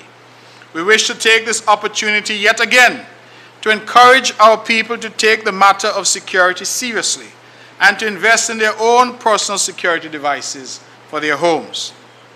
Mr. President, it is our view that no single initiative will purge our community of criminal activities. It requires a combination of all of our efforts as part of our national security and social programs to enable us to continue to provide for the safety and security of our people. To this end, we welcome the current initiative organized at the federal level, whereby some of our troubled youths here on Nevis are granted the opportunity through a mentoring program to redirect their efforts into productive activities. We are happy to see the entrepreneurship skills which are evolving among these young people as they venture into farming activities such as poultry, the rearing of rabbits, and the manufacture of charcoal as a means of earning a livelihood. It is our hope that as the program evolves, more of our youths will take advantage of these opportunities to traverse a more productive path and bring some level of normalcy to their lives. We all, Mr. President, will reap the benefits of the peace dividend. I turn now to the all-important education. Mr. President, as we turn our attention to education and human resource development, the principal goal of our education system should not be seen as merely to increase the amount of knowledge, but to create possibilities for our children to use their creative skills to invent and discover. We must seek to empower a generation that will be adventurous and innovative, bringing new thinking and bold solutions to life's challenges. It is against this backdrop that the Ministry of Education has embraced the theme, Education for All, Embracing Change, Securing the Future. During the last year, our local test of standards results for our primary schools were extremely encouraging. The top students at the Nevis Academy, Violet O.J. Nichols Primary, Joycelyn Libert Primary, St. Thomas's Primary, Charlestown Primary, and Elizabeth Pemberton Primary all average grades above 85%. The Caribbean Secondary Education Certificate, CSEC, and Caribbean Advanced Proficiency Examination, CAPE results this year were also in line with the consistently good performance that our students produce year after year. The government-operated secondary schools earned a combined pass rate of 84%, while the Nevis sixth form raised its pass rate from 84% in 2018 to 89% in 2019. This, I believe, is a great encouragement for us all. Mr. President, I wish to use this opportunity to again congratulate our students who continue to perform admirably well in the CAPE, CSEC, and our local test of standards examinations. We must recognize the performance of young Rusha Sharma of the Nevis Academy School, who attained a 94.1% average. He was awarded the best student in our local test of standard examination. At the CAPE level, let me congratulate Ms. Tarana Kaka for achieving best results across St. Kitts and Nevis, having passed 10 units with 10 grade 1 passes. I am advised that she placed first in the nation, while young Kervincia Webb placed third in the Federation at the CAPE level. We congratulate both Ms. Kaka and Ms. Webb. We must also recognize the excellent performance of Ms. Shania Taylor of the Charleston Secondary School, who attained CSEC 12 subject passes with 7 grade 1s. Incidentally, Mr. President, Ms. Kaka, because of her performance, should have been the state scholar. However, she is not a national of St. Kitts and Nevis. And since the state scholarship is only available to nationals, Ms. Kaka would not be the recipient, and Nevis would not be the recipient this year. And so we congratulate the winner, the student from St. Kitts, who was second in the performance, and congratulate Ms. Kervincia Webb, who is now moving up to the position of second as a consequence. Special mention must also be made of the sterling performance of the Gingerland Secondary School. This school continues to perform exceptionally well, achieving an 89% pass rate for CSEC, second in the Federation, and the best performer among the secondary schools in Nevis. Sure, Minister Evelyn is proud. I can't claim Gingerland Secondary. They sent me to Charleston. This is the 4th year in a row that the Gingerland Secondary School has earned that coveted spot of top school on Nevis. Let me congratulate the top students, Miss Ajuma Libert, Zuina Jones, and Anil Ferguson, all of whom attained 11 subject passes with grade 1s in at least 6 subjects, and who, interestingly, were all tied for the top performer at the Gingerland Secondary School.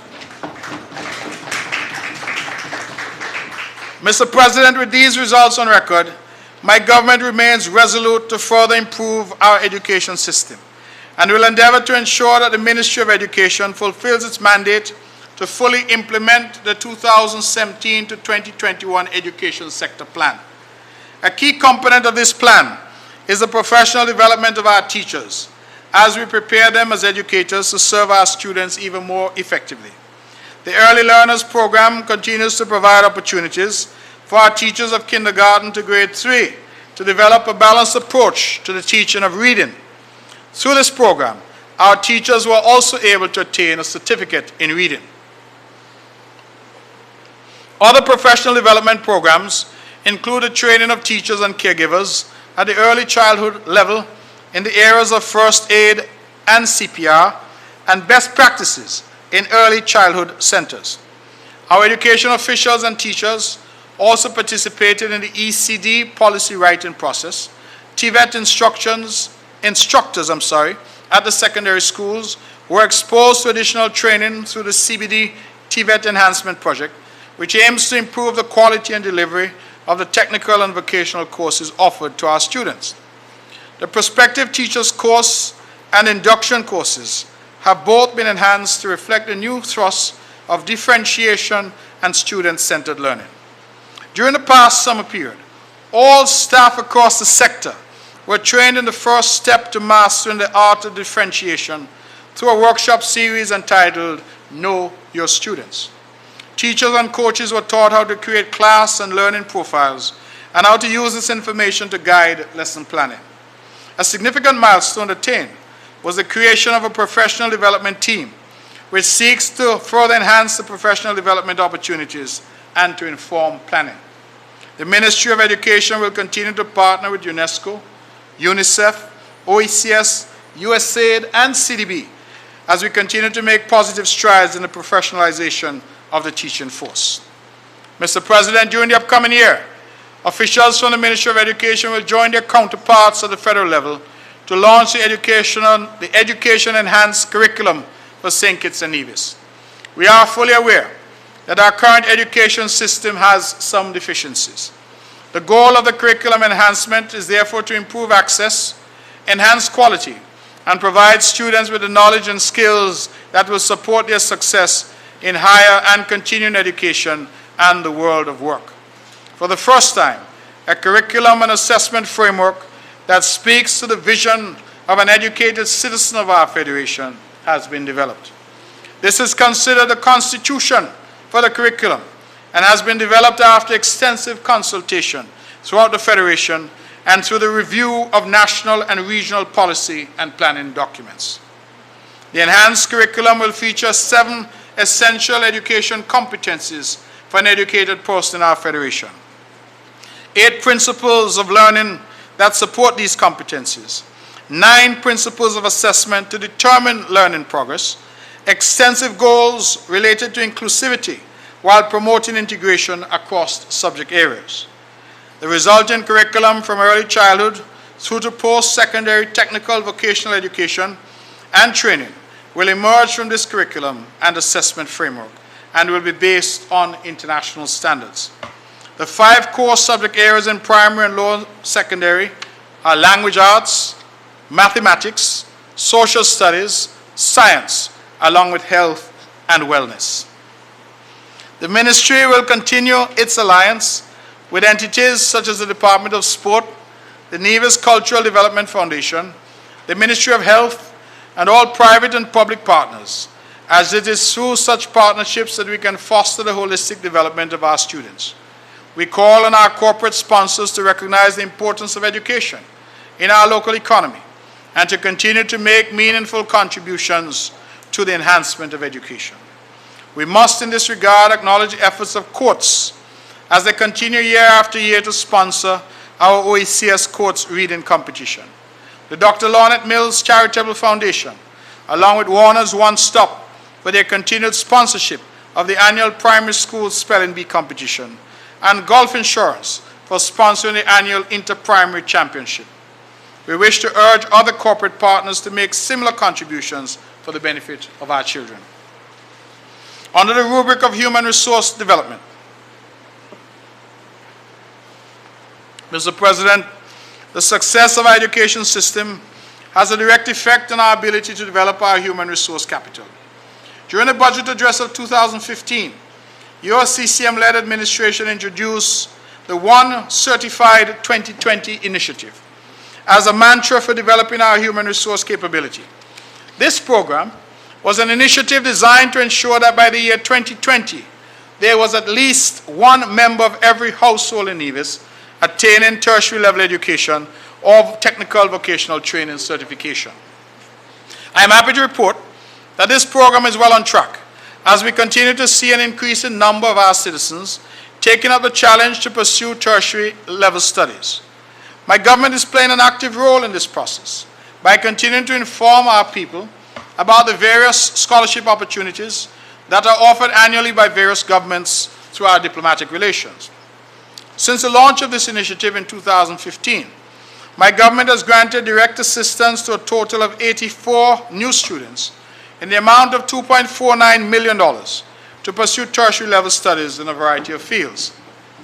Priority areas for training include the filling of positions in the teaching profession, nursing and other diagnostic services in the Ministry of Health, computer science and technology, studies in the field of agriculture, and in various other critical areas.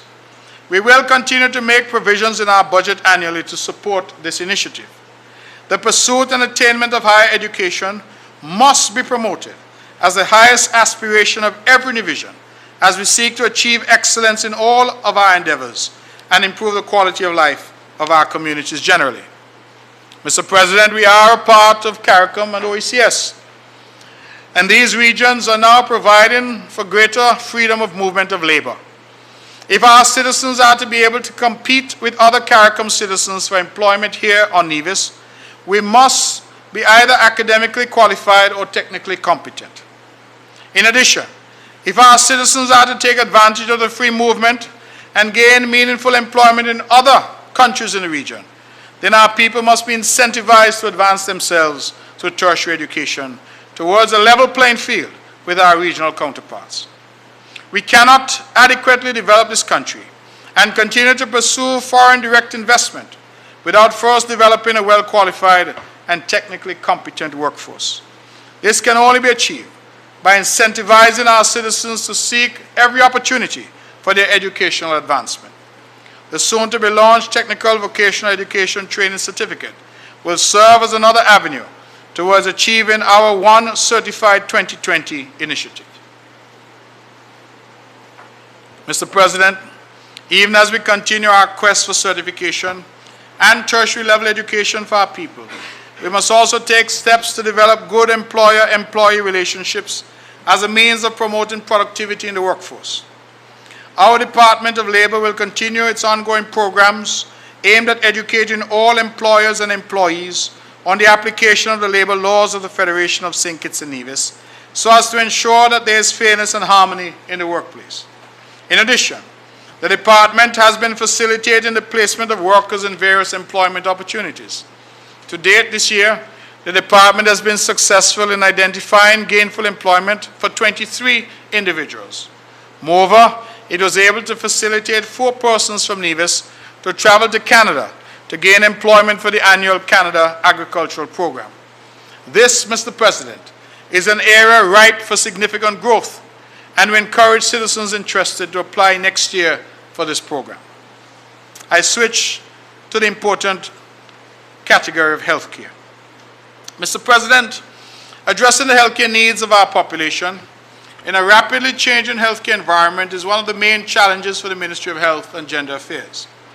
The solution involves developing strategies targeting the root causes of the issues and implementing plans and policies that are practical, effective, and sustainable. Health is wealth, and therefore we must bring health issues into central focus as a strategic goal for social and economic development. In fiscal year 2020, the Ministry will continue to be responsive to the healthcare needs of our residents and citizens.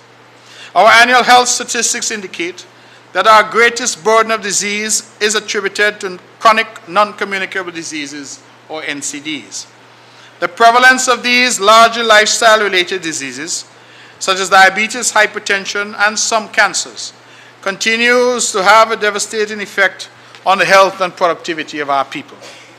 These diseases are responsible for the leading causes of death, illness, and disability, and contribute to the rising cost of health care both at the household and at the national level. Mr. President, the Ministry of Health, in collaboration with the government of China and Taiwan, has established the first ever cooperative public health capacity building project for the prevention and control of chronic kidney disease. While establishing this basic prevention and control system, the team saw the need to expand the project to other non-communicable diseases, and therefore a new 2-year project will commence in April 2020. The recently concluded STEPS survey will not only provide information on the risk factors of those diseases, but it will also provide an opportunity for the Ministry to plan strategies for reducing those major risks. As we continue our initiatives in promoting good health, we must encourage our citizens to improve their health using simple principles such as limiting their alcohol intake, reducing or eliminating smoking altogether, controlling their weight, eating a healthy diet, and becoming physically active. Lessons I think, Mr. President, all of us can put into effect. We urge our citizens to take advantage of the free screening that is available for colon and prostate cancer, cholesterol, HIV, blood pressure, blood sugar, and pap smears that are offered at our health and community outreach facilities. We will continue to take the lead on dietary changes to our school meals program, Junior Chef Academy, and the development of the salt and sugar reduction campaign. While NCDs continue to dominate our health profile, unintentional injuries are becoming a public health concern. The approach of the Department of Public Health will be to develop an unintentional injury surveillance system to help in identifying the incidence and prevalence of these injuries, which is the first step in the process of developing control interventions. Mr. President, in this dynamic health industry, workforce planning, training, and developments are critical. We recognize the need for more medical specialists, nurses, and other critical healthcare professionals. It is critical that we have a minimum of 2 medical specialists on staff to ensure the seamless provision of service at our health institutions. While we recruit personnel to fill the void, we must also provide the opportunities to build the capacity of our local people. Therefore, in the new year, we will continue and redouble efforts to encourage, provide, and seek opportunities for our healthcare professionals to complete advanced education and training in specified areas of need, whether through government funding or through strategic partnership with foreign governments or international organizations. During the new year, significant investments will be made in the physical infrastructure for the delivery of high-quality healthcare. These will include the completion of a large and more modern kitchen at the Alexandra Hospital to provide patients meals and nutritional counseling. The hospital diagnostic wing expansion project will enter its final year in terms of physical construction, with work concentrated on finishes and installations. While the ministry continues to renovate existing public health facilities, plans for the construction of the new Charleston Health Center will be revised and finalized in the new year. Work will also be done on remodeling the entranceway on the hospital compound to make it more accessible and to provide for the safety and security of patients and staff. Further, at least 2 new ambulances will be added to the fleet to provide emergency and pre-hospital care. Mr. President, we will continue to adopt a holistic approach to disaster management by mainstreaming and integrating emergency care and disaster response into our disaster preparedness program. The disaster plans for the Flamboyant Nursing Home and the health centers will be finalized by the end of this fiscal year. We will commence the implementation of the Ministry of Health's recently completed multi-hazard disaster plan, which will serve as a guide for the health sector in the management of public health emergencies and disasters. The continuation of the multi-sectorial emergency care and treatment, ECAT, mass casualty management, MCM, and incident command systems, ICS training programs will test our preparedness and response mechanisms. We are, of course, also aware that a clean environment is essential for human health and well-being. The Nevis Solid Waste Management Authority will explore practical and viable waste management options. Staff from the Environmental Health Department, who were recently trained in the Zika AIRS Project ZAP and the Geographic Information for Vector Surveillance, will now be able to conduct entomological surveillance with the aim of preventing the spread of dengue and other vector-borne diseases. The development of an integrated vector control program will see a multi-pronged approach on the promotion and use of a wide range of interventions for the planning and implementation of vector control activities. These 2 entities will join forces in their bid to protect the environment and the health and safety of our population. Mr. President, my government is committed in the new year to addressing the remuneration package for our nurses, some good news for them, in recognition of the importance of their services and to ensure that they are adequately compensated. This will also serve as an incentive to attract new entrants into the profession. We must at the same time address the cost of providing an improved level of health care for our people. Consequently, we will conduct a review of the current fee structure at the Alexandra Hospital, especially those charges for the provision of diagnostic services, to ensure that they are comparable with the cost of providing those services. In determining this new fee structure, my administration will ensure that there are sufficient built-in mechanisms to ensure that the most vulnerable among us are not disadvantaged and continue to enjoy full access to all the services offered at our main hospital. The Gender Affairs Division will continue to advocate for equitable and inclusive work environments, which will enable both women and men to have equal opportunities to contribute, to benefit, and to reach their fullest potential. In the new year, the department will continue to facilitate the increased representation of women in non-traditional occupations, the continuation of the millinery training program. Mr. President, I think that has to do with the making of hats. Millinery training program, and the launch of the National Entrepreneurship Program. The implementation of the Domestic and Sexual Violence Protocol will aim to prevent domestic and gender-based violence and protect and assist the victims. The department will endeavor to continue to facilitate consultation forums with the partnership of the Commonwealth, UNFPA, and other international agencies. The rising cost of healthcare continues to affect the availability of services and the ability of all citizens to access affordable healthcare services. We continue to explore the viability of implementing universal health coverage together with the federal government. Under this scheme, every citizen would be provided with assistance for the health services they need. It would motivate our citizens to constantly seek quality health services, thereby increasing their quality of life. As a government, we must ensure adequate spending on health, as well as the effective allocation of those financial resources. It is our duty to promote the good health and functional capacity of our people, to promote healthy environments for life and work, to advocate for gender equality, and to secure sufficient health services for the entire population. We also recognize that such aspirations must be tempered with pragmatism. So we will be prudent in managing not only our expectations, but also the affordability of such programs. I turn now, Mr. President, to the social development agenda. We will continue to ensure that the less fortunate amongst us, our seniors, the elderly, and all of our challenged youths have pride of place and an equal chance at opportunities in our society. Our social protection program is mandated to provide for these categories of our citizenry through a varied array of programs designed to bring maximum benefit to these persons. As it relates to our seniors, we have carefully crafted programs to bring fulfillment and enrichment in their lives.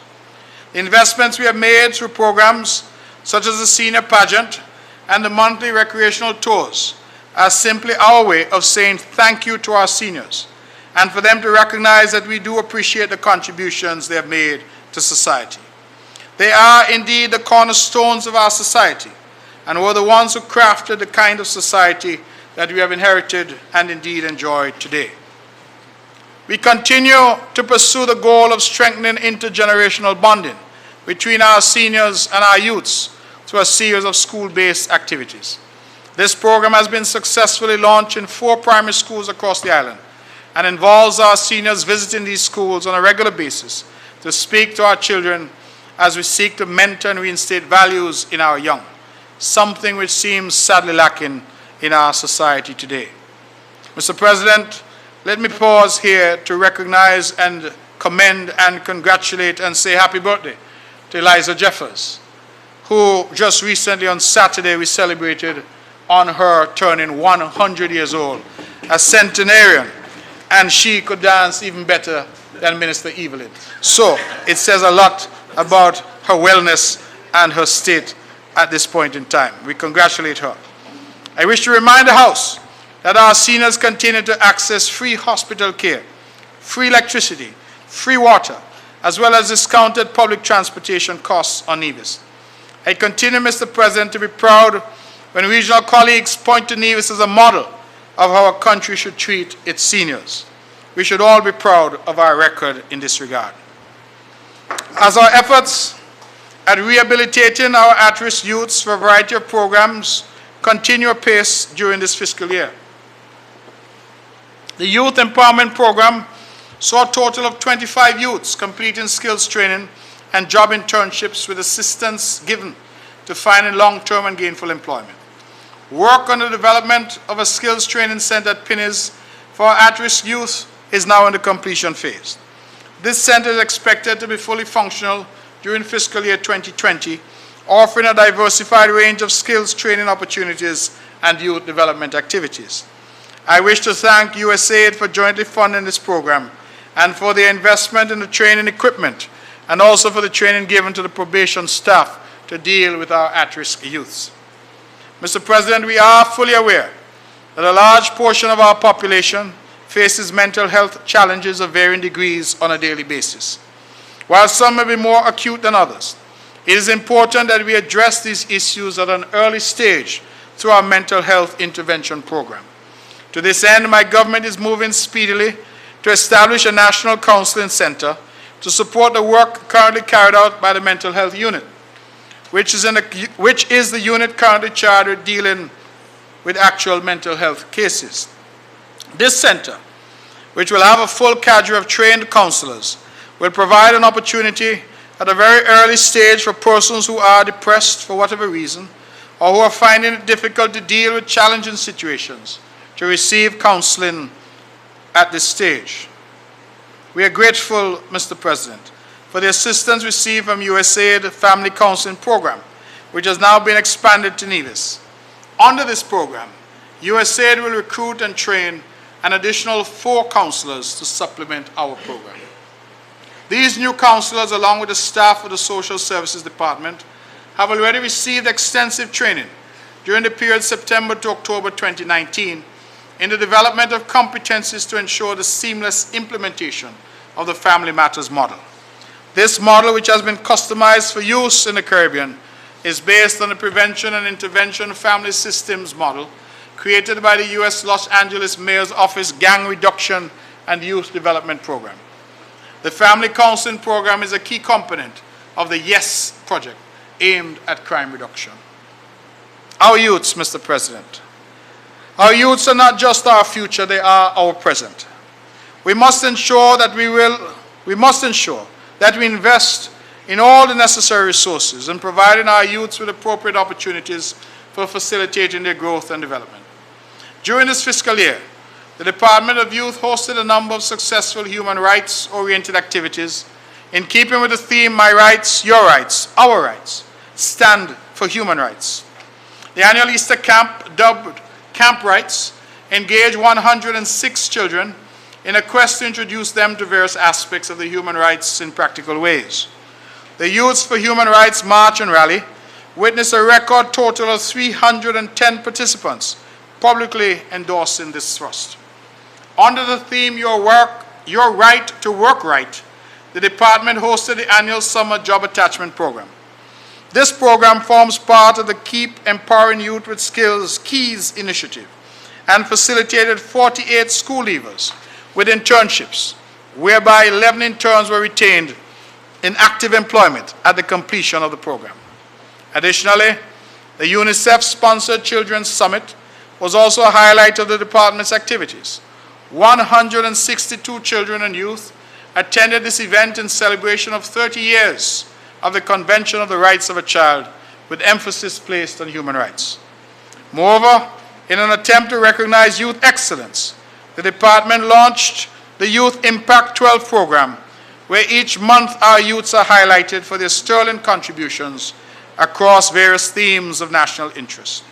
The Youth Impact 12 program will continue into the new year, with emphasis placed on highlighting youth excellence through activities targeted at youths with disabilities, youths in volunteerism, and after-school mentorship programs. Mr. President, one of the intended undertakings of the department is to regulate the operations of all youth-led groups and organizations and to celebrate youth practitioners. A number of capacity-building workshops will be held for registered youth groups with the aim of granting exposure to the skills and knowledge necessary for the advancement of the groups and the development of our youths in general. Attention will also be given to revitalizing the Nevis Youth Council, which will serve as a formal board of division youths that will provide representation of youth voices in the community. This process will be guided by technical support from regional youth partners. I turn quickly to housing. Mr. President, we continue to see a rapid demand for housing here on the island of Nevis. The construction sector is now exceedingly vibrant, due largely to the current state of liquidity in the banking sector and the recent launching of various mortgage loan programs by a number of our commercial banks. While private contractors have been fully engaged in the construction of upper and middle-income properties, the Nevis Housing and Land Development Corporation has also seen an increase in demand for affordable homes. Over the past 6 years, during the period 2013 to 2019, the Housing Corporation has constructed a total of 169 homes at a total cost of $37.9 million.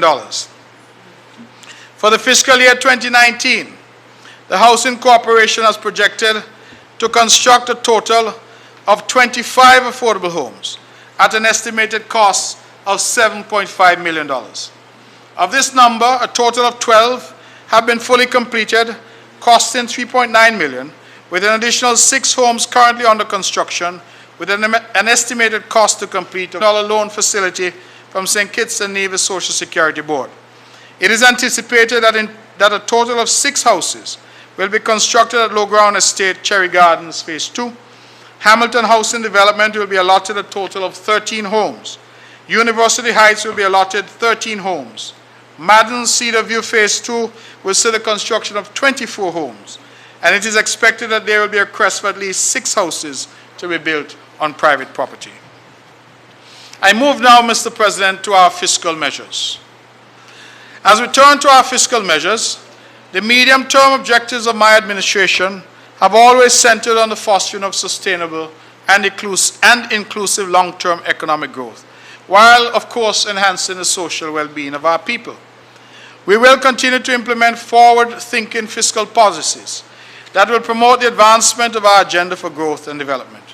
We will continue to take steps to reduce government spending and incentivize the private sector to be the engine of growth for continued expansion in the economy through our various programs to attract foreign direct investment while encouraging the growth of the small business sector. My government therefore presents a budget for this fiscal year 2020 that, like other budgets before, is free of any new taxes, as an incentive to stimulate economic expansion and encourage growth among the private sector.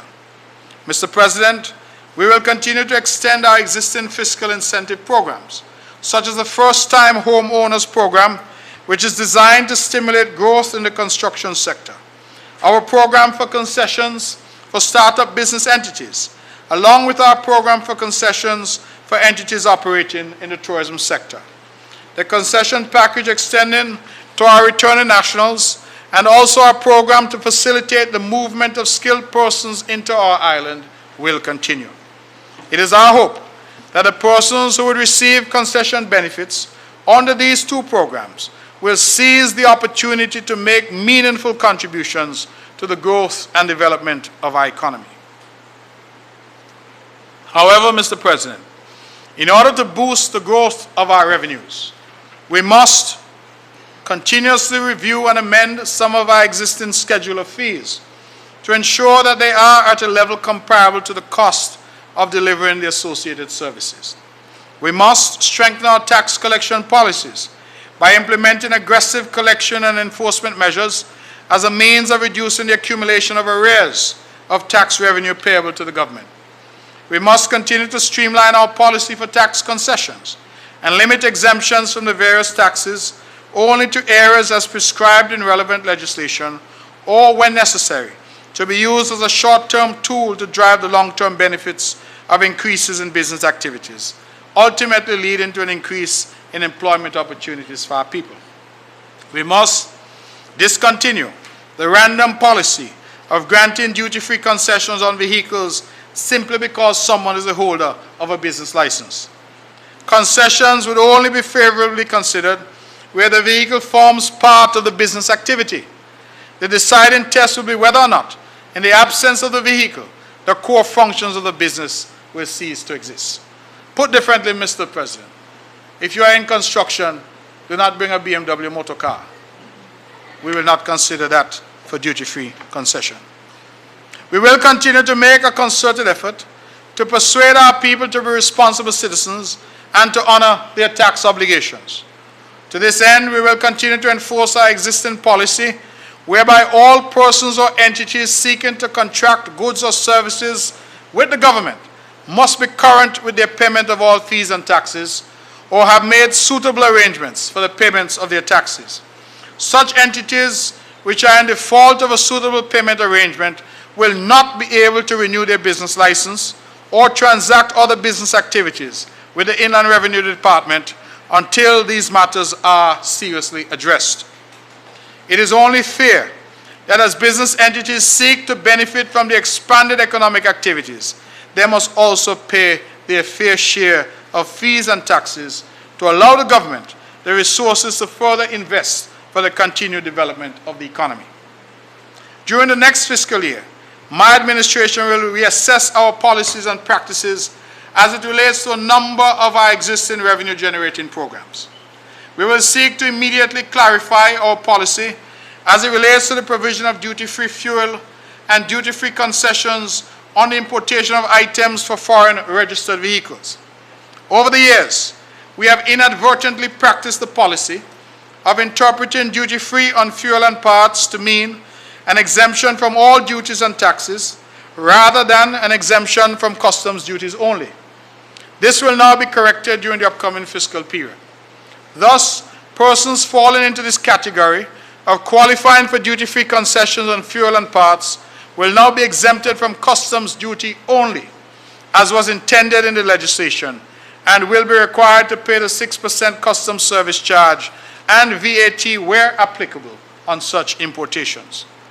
Mr. President, as mentioned earlier, we will this year re-examine the current fee structure at the Alexandra Hospital, especially those charges for the provision of diagnostic services, to ensure that they are comparable with the cost of providing those services.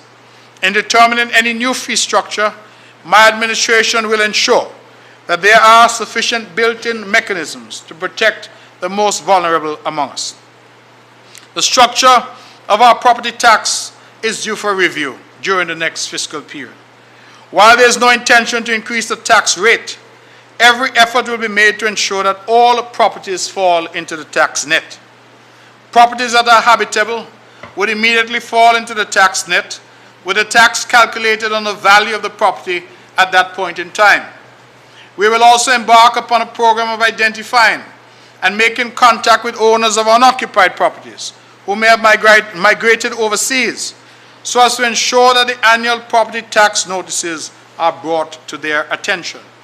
Too often, Mr. President, these tax notices are returned to the department as there are no occupants at these properties, thus depriving the government of its due revenue from the property taxes.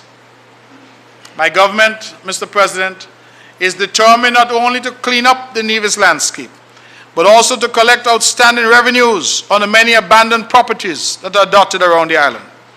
Under the applicable laws, the Public Health Department will explore all statutory options for compelling the cleanup of properties that pose health hazards and risks, and the Inland Revenue Department will make every effort to pursue defaulting taxpayers in respect of such properties.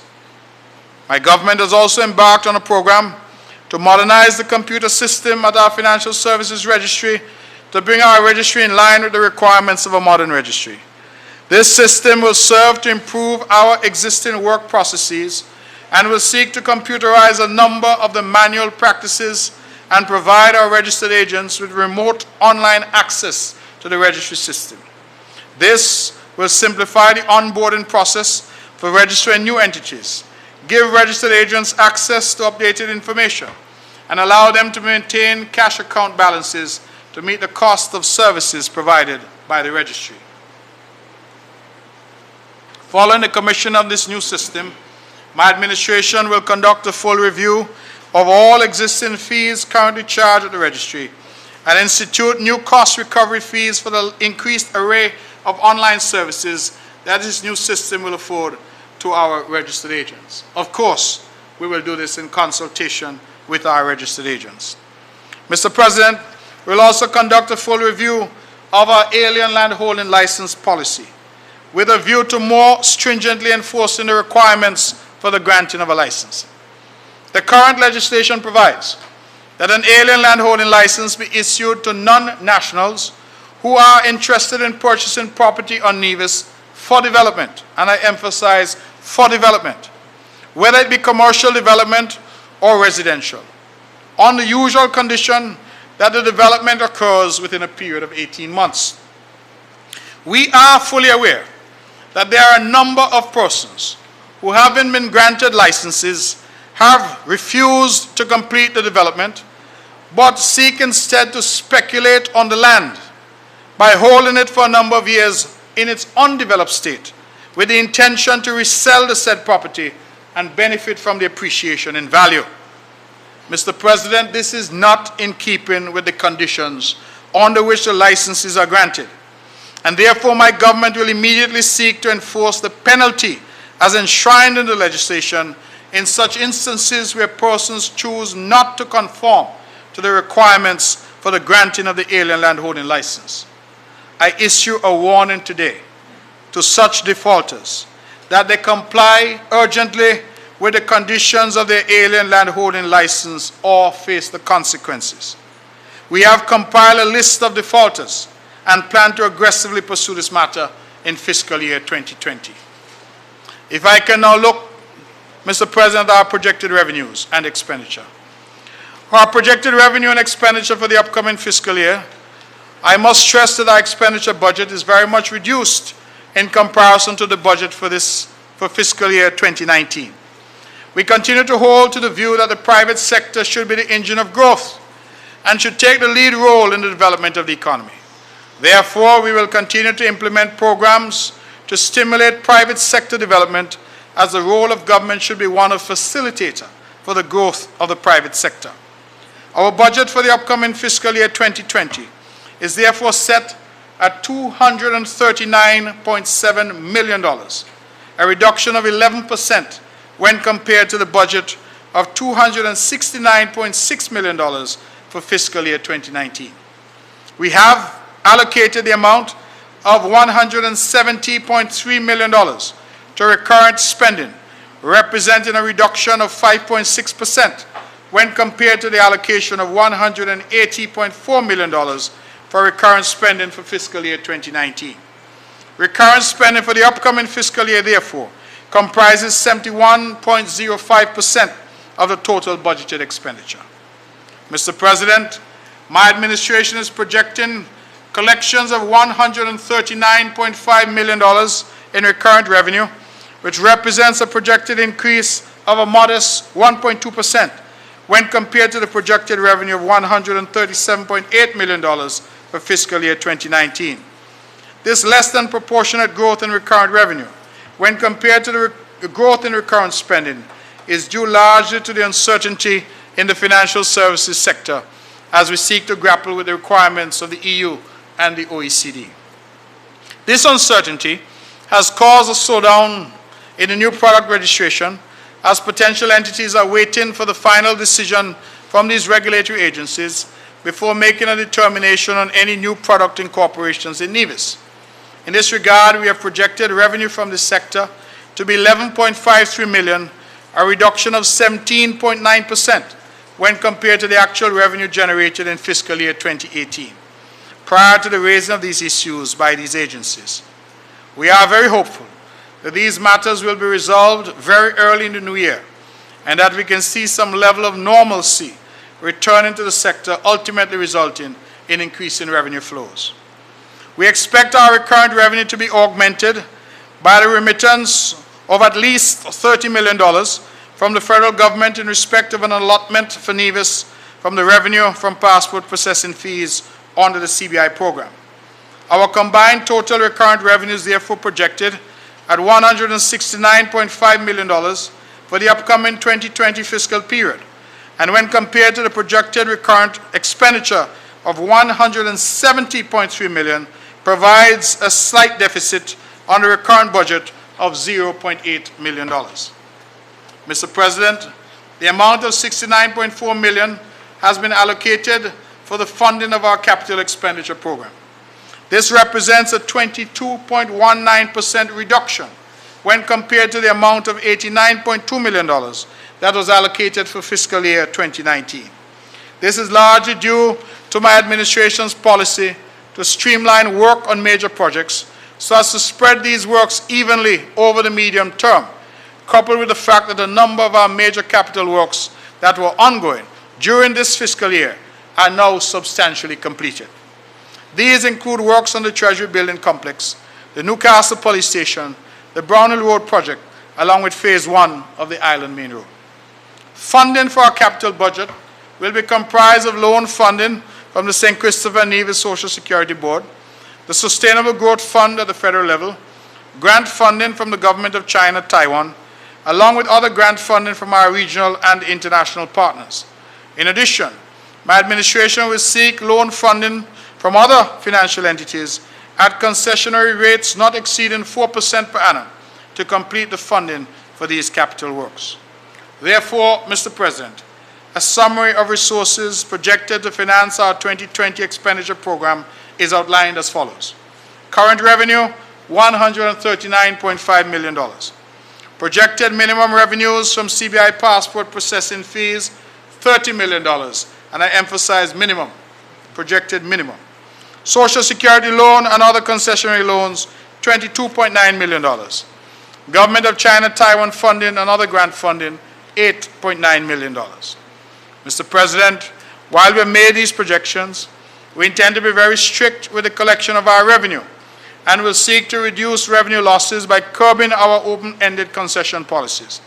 I wish to reiterate that annual budgets are merely projections for revenue and expenditure.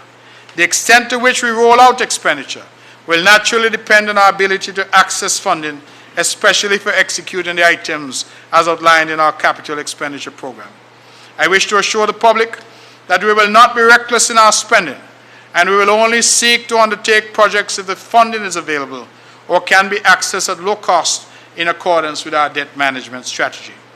Where funding cannot be accessed at these concessional rates, we will curtail our expenditure program and carry forward to fiscal period 2021 any projects which were not executed due to the lack of available financing. Mr. President, the major allocations in our expenditure are as follows. The Office of Premier is allocated funding in the amount of $8.2 million, representing 3.42% of the total budget. Included in this amount are funds allocated to support the security services in our fight against criminal activities. The Ministry of Finance is allocated funding in the amount of $79.5 million, representing 33.2% of the total budget. Included in this amount of funds allocated to meet our debt servicing obligations. The Ministry of Communications and Works is allocated funding in the amount of $40.1 million, representing a 16.73% of the total budget.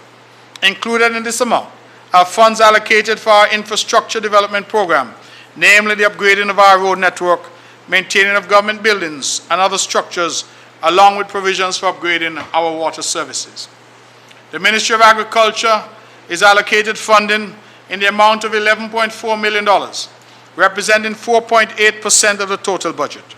Included in this amount are funds allocated for our food sustainability and security, along with our reforestation program for the planting of at least 10,000 trees in our support for the environment. The Ministry of Health and Gender Affairs is allocated funding in the amount of $37.3 million, representing 15.6% of the total budget. Included in this amount are funds allocated for providing improvements in the quality and delivery of health care, an increase in the remuneration for our nurses, along with the completion of construction work under the Alexandra Hospital expansion program. The Ministry of Education, Library Services and Information Technology is allocated funding in the amount of $33.1 million, representing 13.8% of the total budget. Included in this amount are funds allocated for the delivery of quality education to our people, executing work under the CDB TVET enhancement program, and the development of our information and communication technology needs. The Ministry of Social Development, Culture, Youth and Sports is allocated funding in the amount of $16.5 million, representing 6.9% of the total budget. Included in this amount are funds allocated for the delivery of our social protection agenda and improvements to our sporting facilities. Now, Mr. President, the bit that everybody has been waiting for, the conclusion. We are headed into the midterm of this new government, which I'm so privileged to lead. Upon reflection, we have indeed accomplished much over the past 2 years. Today, we have taken the time to carefully and clearly give an account of our stewardship over the last 12 months, while at the same time we have given a clear indication of our plans and projections for the new year. We have carefully outlined our plans to grow the economy, our policy on crime, our program for our youths and most vulnerable among us, our progress in health and education, along with our public infrastructure development programs.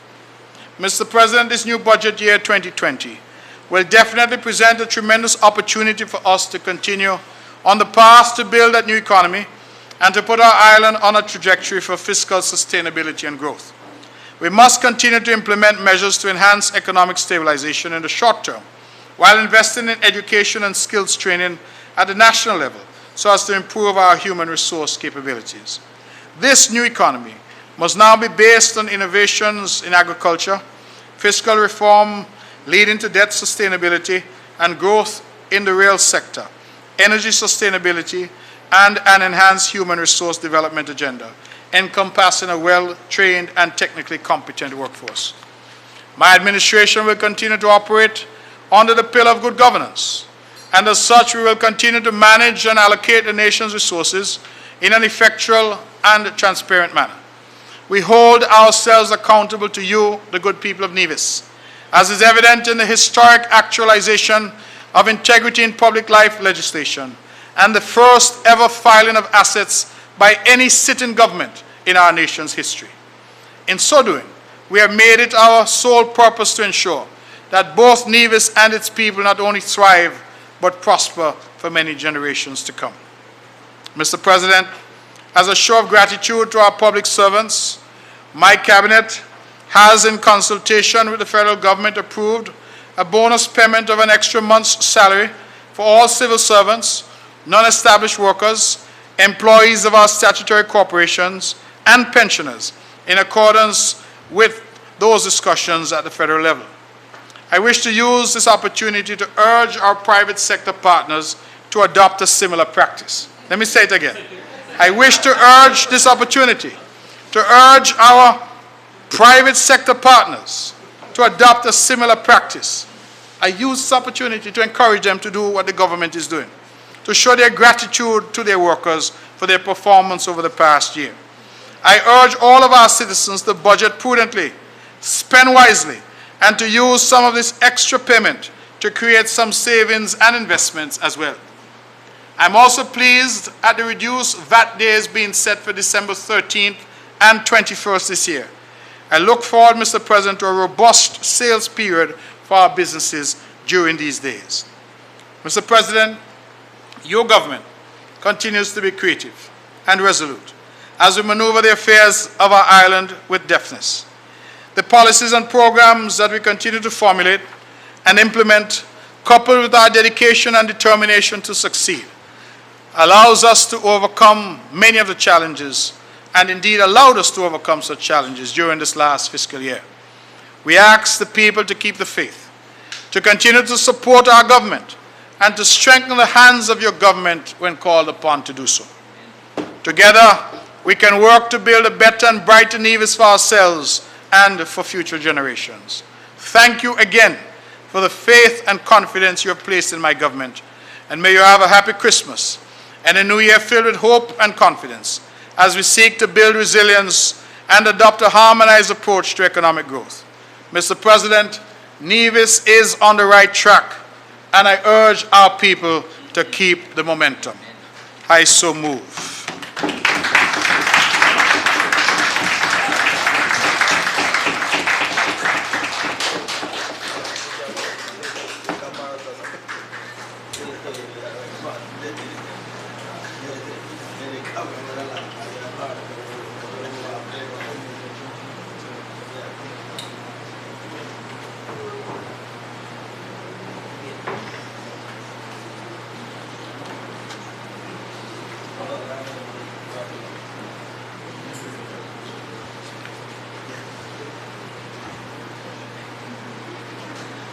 Mr. President, I rise and seek your leave for the adjournment of this Honorable House until 10 a.m. tomorrow morning, and also reserve my right to speak at such time.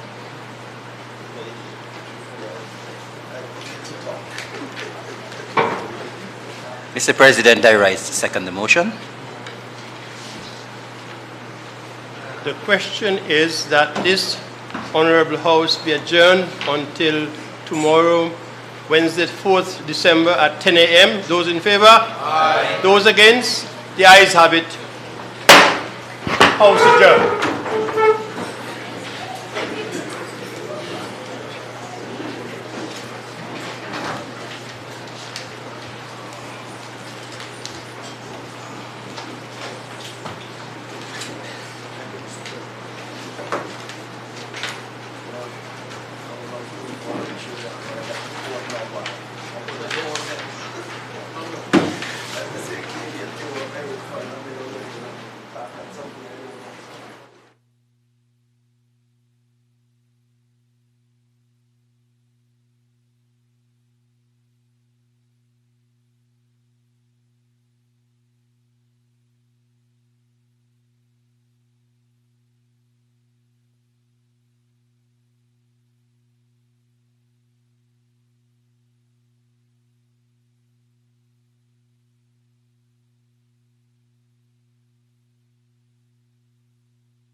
Want to have the father of my children killed yet today, would you? He looked at me in surprise. He did not get the fight he anticipated. He could not believe it. You expect every black man in Toronto to pull a gun or a cutlass and kill you, right? He couldn't believe it. Surprise them, folks. When people tell young people, when people disrespect you, I'm going to leave this book, ladies and gentlemen, surprise them. You don't give anybody your remote control to make you respond the way they want you to respond. He couldn't believe it. Listen to what happened. So after a long silence, watch this now. I stopped, I thought about it, And I responded. By doing that, I pushed him into the mold. I pushed him into it. So now the long silence, what do you think he's doing? He's thinking. He's thinking. Listen to his response. You will love this response. Very thoughtfully. You know, thoughtfully is a word that's derived from the word think, right? Very thoughtfully, the man is going to respond. Listen to this. Check it out. First word, I call him sir. What did he call me? Fool? If I'd call him idiot, he called me fool, right? I said, sir, listen to this. Open quotations. Brother! This guy crazy. This guy's a white guy. I'm a black guy. What brother are you talking about? My mama never had you. This white man understood it. That among the human family, we are but brothers and sisters. Brother, he said, I am sorry. Have a good day. And guess the last thing he said? God bless you. Ladies and gentlemen, let me break it down for you. Brother, what is brother? A filial bond, isn't that correct? Brother. I am sorry is an apology. Have a good day is a wish. God bless you is a, my goodness, I got all this from one man who were going to fight me. Ladies and gentlemen, I drove home that day and I ate my fish and I ate my food. And I said, Patsy girl, let's go for a walk. I could have been in jail that day. Ladies and gentlemen, I came to Nevis. I'm here for a joke. You think I'm all the great speakers out there that come and make you get excited and leave and go? No, when I go, I want Stop and Think stay with you. I want Stop and Think stay in your heart. Because Stop and Think could drastically reduce crime in this island. But it has to be first internalized by people like you. Practice it, model it. So when I talk to young people and introduce them, they could see you modeling it. You know, ladies and gentlemen, I write for Caribbean News now. And one of my articles I wrote was called, Dad's the Reason She's Safe with Me. Dad's the Reason She's Safe with Me. Patsy doesn't have to worry, man. She would never be disrespected and violated. She would never be slapped around. She loves me to death, and so do I. But where did it come from? I saw my daddy taking care of my mother and respecting my mother. And it was that modeling that made me and my brothers the men we are today. We could turn this nation around. We could reduce the amount of boys that go to jail. Stop and Think could do it. But first of all, I knew I wasn't talking to boys today. I knew I was talking to you. So this is more of a professional development piece, right? Take it with you. Stop and think. Because it can not just save your freedom, but it can save your life. Thank you very much.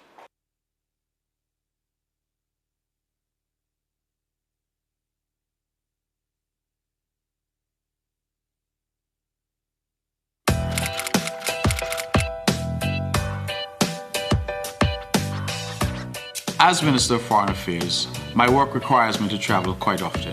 When abroad, I stay in touch with Nevis and all that is happening here by using the Nevis TV mobile app or logging on to nevistvonline.com. I suggest you try it as well.